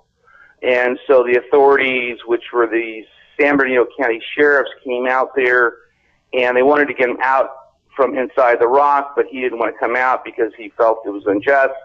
One thing led to the other. Of course, he had blasting caps and dynamite down there, so they threw smoke bombs down there, and one thing led to another, and there was this, he was eviscerated down inside of the rock. So it was really a tragedy, and we don't believe, none of us, and from the research we got, that he had any connection with Nazi Germany or any of that stuff. He was really an innocent man who was literally either a huge accident, a misunderstanding, but he was literally killed. Well, during this interim time period, my uncle George Van Tassel was working and living in Santa Monica in the Southern California area, and working in aerospace, and he happened to work for Howard Hughes. And so in Lockheed Martin and several other companies as a flight engineer, flight inspector, and a quasi-inventor. My uncle was very, very adept at inventing things himself. He was very mechanically inclined. Back in Jefferson, Ohio, he's one of the first people, before he came out, he actually hitchhiked prior to 1930 out to California. He was one of the youngest people to get his pilot's license. So, smart people. I mean, all these people are very, very smart. Well, right after the Roswell incident and things like that, my uncle started having these visions, vivid dreams, and things like that, telling him that he should go out there. And so that's in fact what he did. He took the whole family, my grandmother, extended family, and they all went out this place in Landers, California. They homesteaded large amounts of acreage. He leased this dry lake from the which turned into be an excellent airport, and they built a small restaurant out there. So, Giant Rock and the whole story is an epic. The whole the screenplay and the film is really an epic UFO thriller. It kind of takes. I'm taking all the listeners from the start and towards the middle. Now, and during the interim, my uncle was having his own experiences.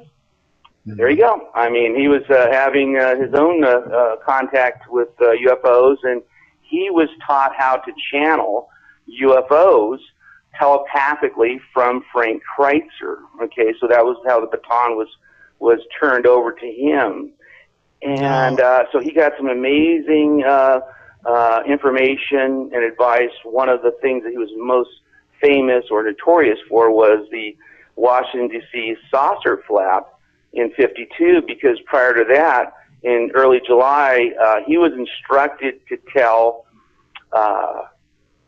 everybody that this Cold War and above ground nuclear testing was really, damaging the environment and parallel universes. And so what he did is he sent telegrams to the president and generals, Joint Chiefs of Staff, various media outlets, Life Magazine, et cetera, stating that in July, late July, that there would be that he was told that there would be a saucer fly over Washington, D.C. And it's actually one of the more documented ones there. Go ahead. Oh, no, I was saying there was as well. I believe. Yeah, there was. I've had Robert Stanley on, and I think he wrote a book about that, the saucers over D.C.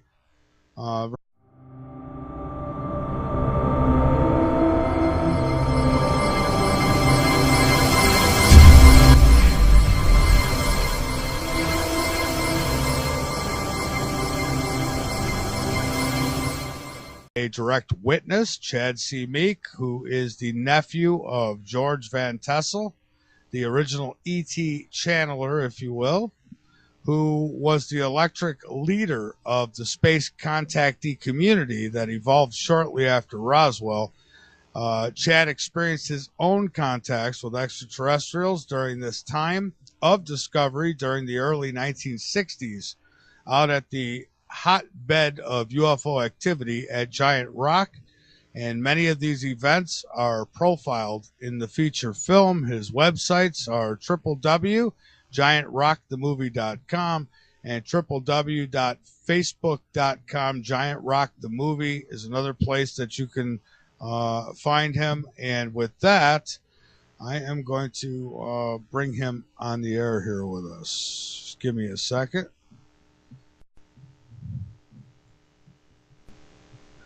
And we're ringing.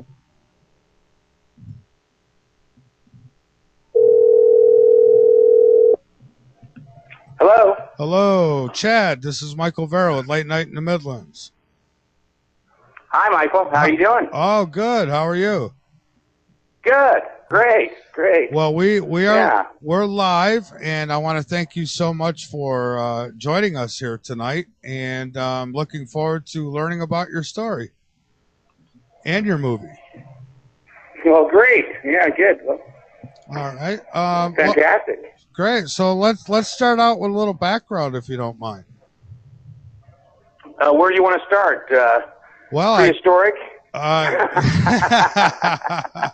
Well, sure. I'd like to know what drove you down this road. Now, I know you had your own experience and contact with extraterrestrials, so I guess wherever you'd like to start would be fine. Okay. Well, okay. That's fine. I'm really just teasing. What we're, where really this all began was actually even before I was born. This actually occurred at a place called Giant Rock, which is actually a physical place, and that's one thing the listeners should probably understand. It's actually a 8-story carved out rock that a person named Frank Kreitzer ventured out there in 1930 out in the middle of the Mojave Desert based on a vision that he had. He was told to go out there and look for earth minerals, and so that's exactly what he did. But before and this guy was from Germany. He was a German merchant marine, and he ventures his way out to California. He bought an old clunker, and it needed repairs, and lo and behold, he goes into my uncle's repair shop in Santa Monica, California. Mm-hmm. So essentially the story really starts in 1930, and then it just gets more and more interesting as it goes on. My uncle actually did the repair work for free, ended up giving him, I think, $31 and some change.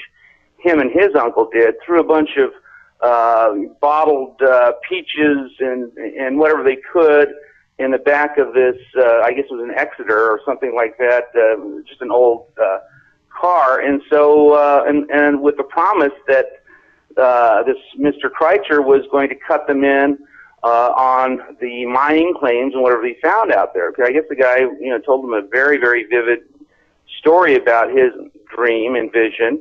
And so essentially, they were kept in contact, during the interim period for around 11 or 12 years, and then a tragedy happened to Mr. Kreitzer, which was he spoke really broken English, and he also was a pretty good. The guy was a genius. I mean, he could literally make something out of nothing. I mean, like even the rock where he carved it out, it was the perfect temperature in the summer, very cool in the summer, and very warm and toasty in the winter. And the way he positioned and dug it out, that's the way he scared the heck out of me. He was just larger than life, and so at any rate, but yeah, so lo and behold, I guess where the story begins for me is that we lived out there intermittently during the 60s with my grandmother. And so when it was a UFO hotbed of activity, and I had my own experience with an abduction and several attempted abductions, and a multitude of missing times where I was gone between 6 and 10 hours, where no one could actually find me. I didn't know where I was, essentially, and I guess to get into the recollection of my own. I was essentially teleported. My brothers were in the same room. I was teleported out through a glass window, was brought into a stainless steel, very clinical thing. And there were 4 grays, identified grays. They weighed, to my recollection, about 80 pounds. They were like 5'6". They telepathically messaged to me 2 things that the experience that they were going to do on me weren't going to hurt, and that I would forget about them, that I would never know. And they were both wrong on both of those counts. So, and the next day I woke up with a very high fever, and I stuttered profusely. So there was something that occurred there that, and I've done I've done 2 regression type things, and could always get up to where I'm on the table, and then that's as far as I can get for some reason. I just don't feel safe going any further. But anyways, that's my experience, and they were going on, and it was, I've learned a lot about that since. It kind of put me on a path, especially my avocation, which is, of course, because of all the history with my family with it, and other events that I've had since, it just kind of put me on a path where I was extremely interested, because it was more personal for me than other people, I guess. But sure. So it allowed me to look into various research. I thought I was the only one at the time, other than my uncle, because I would listen to him and he would tell me about his experiences. Where he was actually woke up everyone used to sleep outdoors in the summer, and they'd actually pull their beds out, and he was awoken and brought to a ship and actually given a tour. As far as this is one of the entities he had channeled prior, and that was his experience. What else? I think Well, it just was just a hotbed. Yeah. I was just saying, I'm kind of curious as to why some people might get have a good experience, like a tour, and because I've had people who thought it was the greatest thing ever that have been abducted, and I've talked to people who say it was the worst nightmare.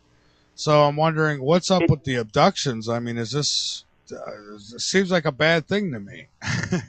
Well, there's several things. Most people who are, with the exception of some, most people who are older do better with it. But mine occurred when I was between the ages of 4 and 8. And so it was traumatic for me because it was so far out of my reality of that. And, of course, it catapulted me into they call this the shaman syndrome, where literally you get shocked out of your own reality, and your whole canal system, your third eye basically gets opened up, and so then you continually move in this direction. So that was just my destiny. I'm not sorry it happened at all. I mean, I wouldn't be who I am today if it would not have happened. Even I embrace them as far as that, because it just opened up my whole vision as far as what the world is and what's going on. But having said that, I would not recommend it, as far as that, because I wouldn't say, hey, go do that. But incidentally, it's one of the things I found out is that it's not that unique. I thought that I was the only one. I thought my uncles, I thought the only people that got abducted were people out of Giant Rock. Not so. In fact, they actually followed me to another city in Southern California, so I actually proved that. But I always thought it was just us, but it isn't. And there's been some really interesting studies coming out. Really interesting. Yeah. So. So at any rate, and actually it happened. And two things that he eventually ended up getting for that as payment for his. And incidentally, he was in aerospace. He was involved in the defense contract. At the time, when he did this, his timing was terrible because it was the Cold War, and McCarthyism and things like that. That was really quite. I mean, we had Nixon running around then. So they took the U.S. authorities took a real keen interest in him, and so they eventually put him on America's Most Dangerous Persons list. In which I'm sure your listeners are familiar with the COINTEL group. He was actually stalked by them, and he had all kinds of various issues with the government. After that, but one of the things he did get was he got the cover of Life magazine, and got a big article on that. So anyway, all this stuff happened in this very, very peculiar, odd, obscure, remote place in the middle of nowhere. Which I guess now it's a little bit more accessible, I guess in time, but back then there were no freeways or anything out there, out the desert. But it's really approximately about 42 miles away from Palm Springs, I guess, logistically, and it's kind of equidistant between that and 29 Palms, the Marine base out there. So anyway, it's a remote area. At the time, it was literally that's where I grew up. Well, that's fascinating. I was saying that's fascinating. Now, he was able to channel, you say UFOs. Now, was he channeling the craft, or was he channeling the beings inside these crafts, or are there beings he inside? He was channeling the beings inside the craft. One of the ones that he was, and it's really kind of interesting, that was Ashtar. I know Ashtar, as far as this UFO entity that many, I guess, UFO cults or whatever, claim as their own. But essentially, my uncle was the first one that channeled Ashtar, and so he was actually speaking to these various entities. In fact, everyone scoffs at telepathic channeling. I don't know why, but they do. But the interesting thing about that whole incident, as far as that, he was given. He is the person that actually coined the phrase channeling, because in his various interviews with various media people, they kept on asking him how he did it. How do you do this? and essentially, really, the best explanation he could say was, "Well, it's like a TV channel." And so, all the people since and what have you in various either metaphysical, occultic, or even UFO, they refer to as channelers. So actually that was him. But anyways, I digress. But it's a little bit of trivia in there. Anyways, so just to bring everyone, I guess, to continue the story. Howard Hughes kept on after he had left but he actually backed him in a lot of research and development for various things, and primarily in time travel and cell rejuvenation, because as we know, Howard Hughes was very interested in keeping his body around, freezing his body to essentially hang around till he could live forever. But this kind of hit his. So they built this thing called the Integratron, which is an outside, almost like a dome-shaped Moses dome built after a lot of the same schematics.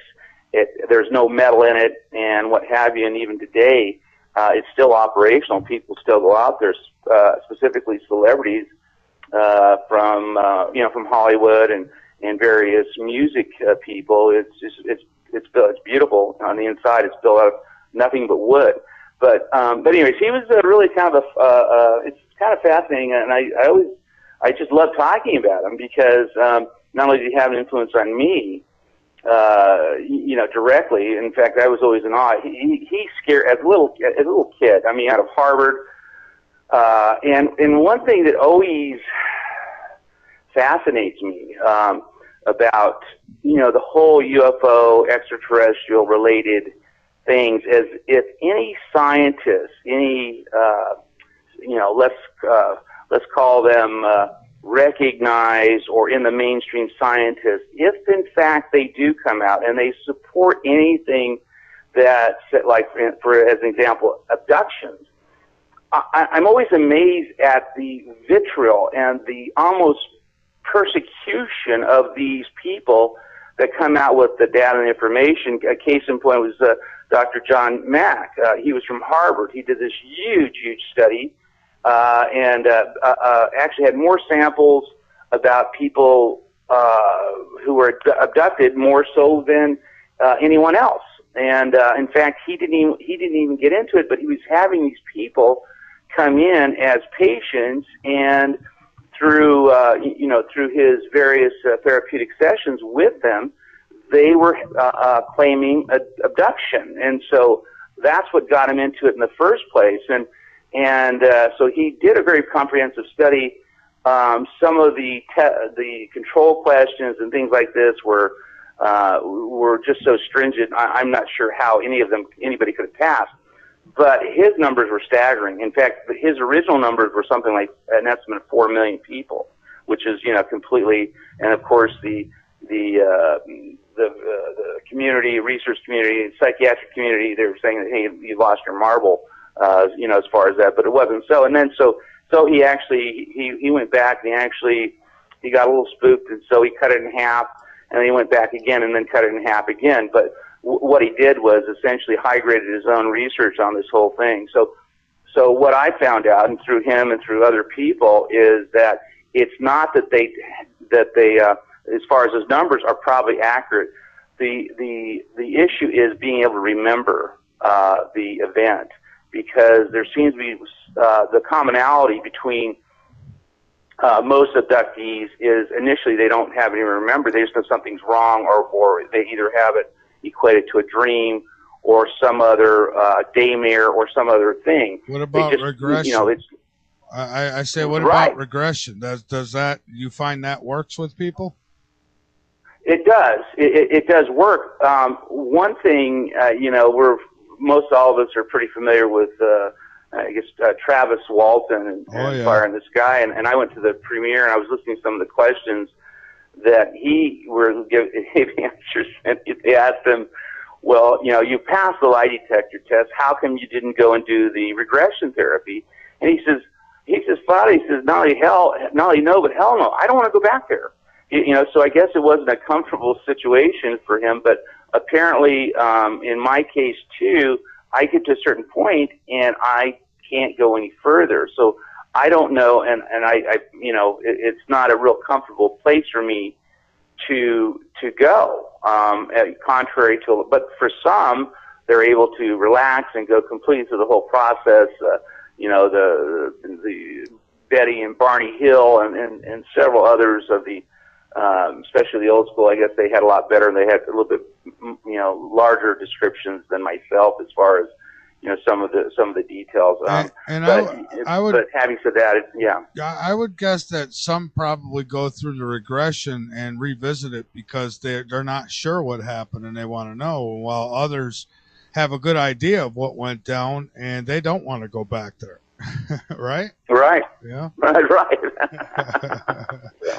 So yeah. So yes, and incidentally too. I mean, I've been kind of on the, you know, I've always shared these stories with, you know, of course, my family and what have you, and we only had one other incident. My sister had one. You know, had a UFO directly over her head. My older sister did, and then my mother and my sister and myself, we actually had a UFO come directly over us. So those were the only other ones too, and that's the next question most people ask: is that any other members of their family or brothers never had any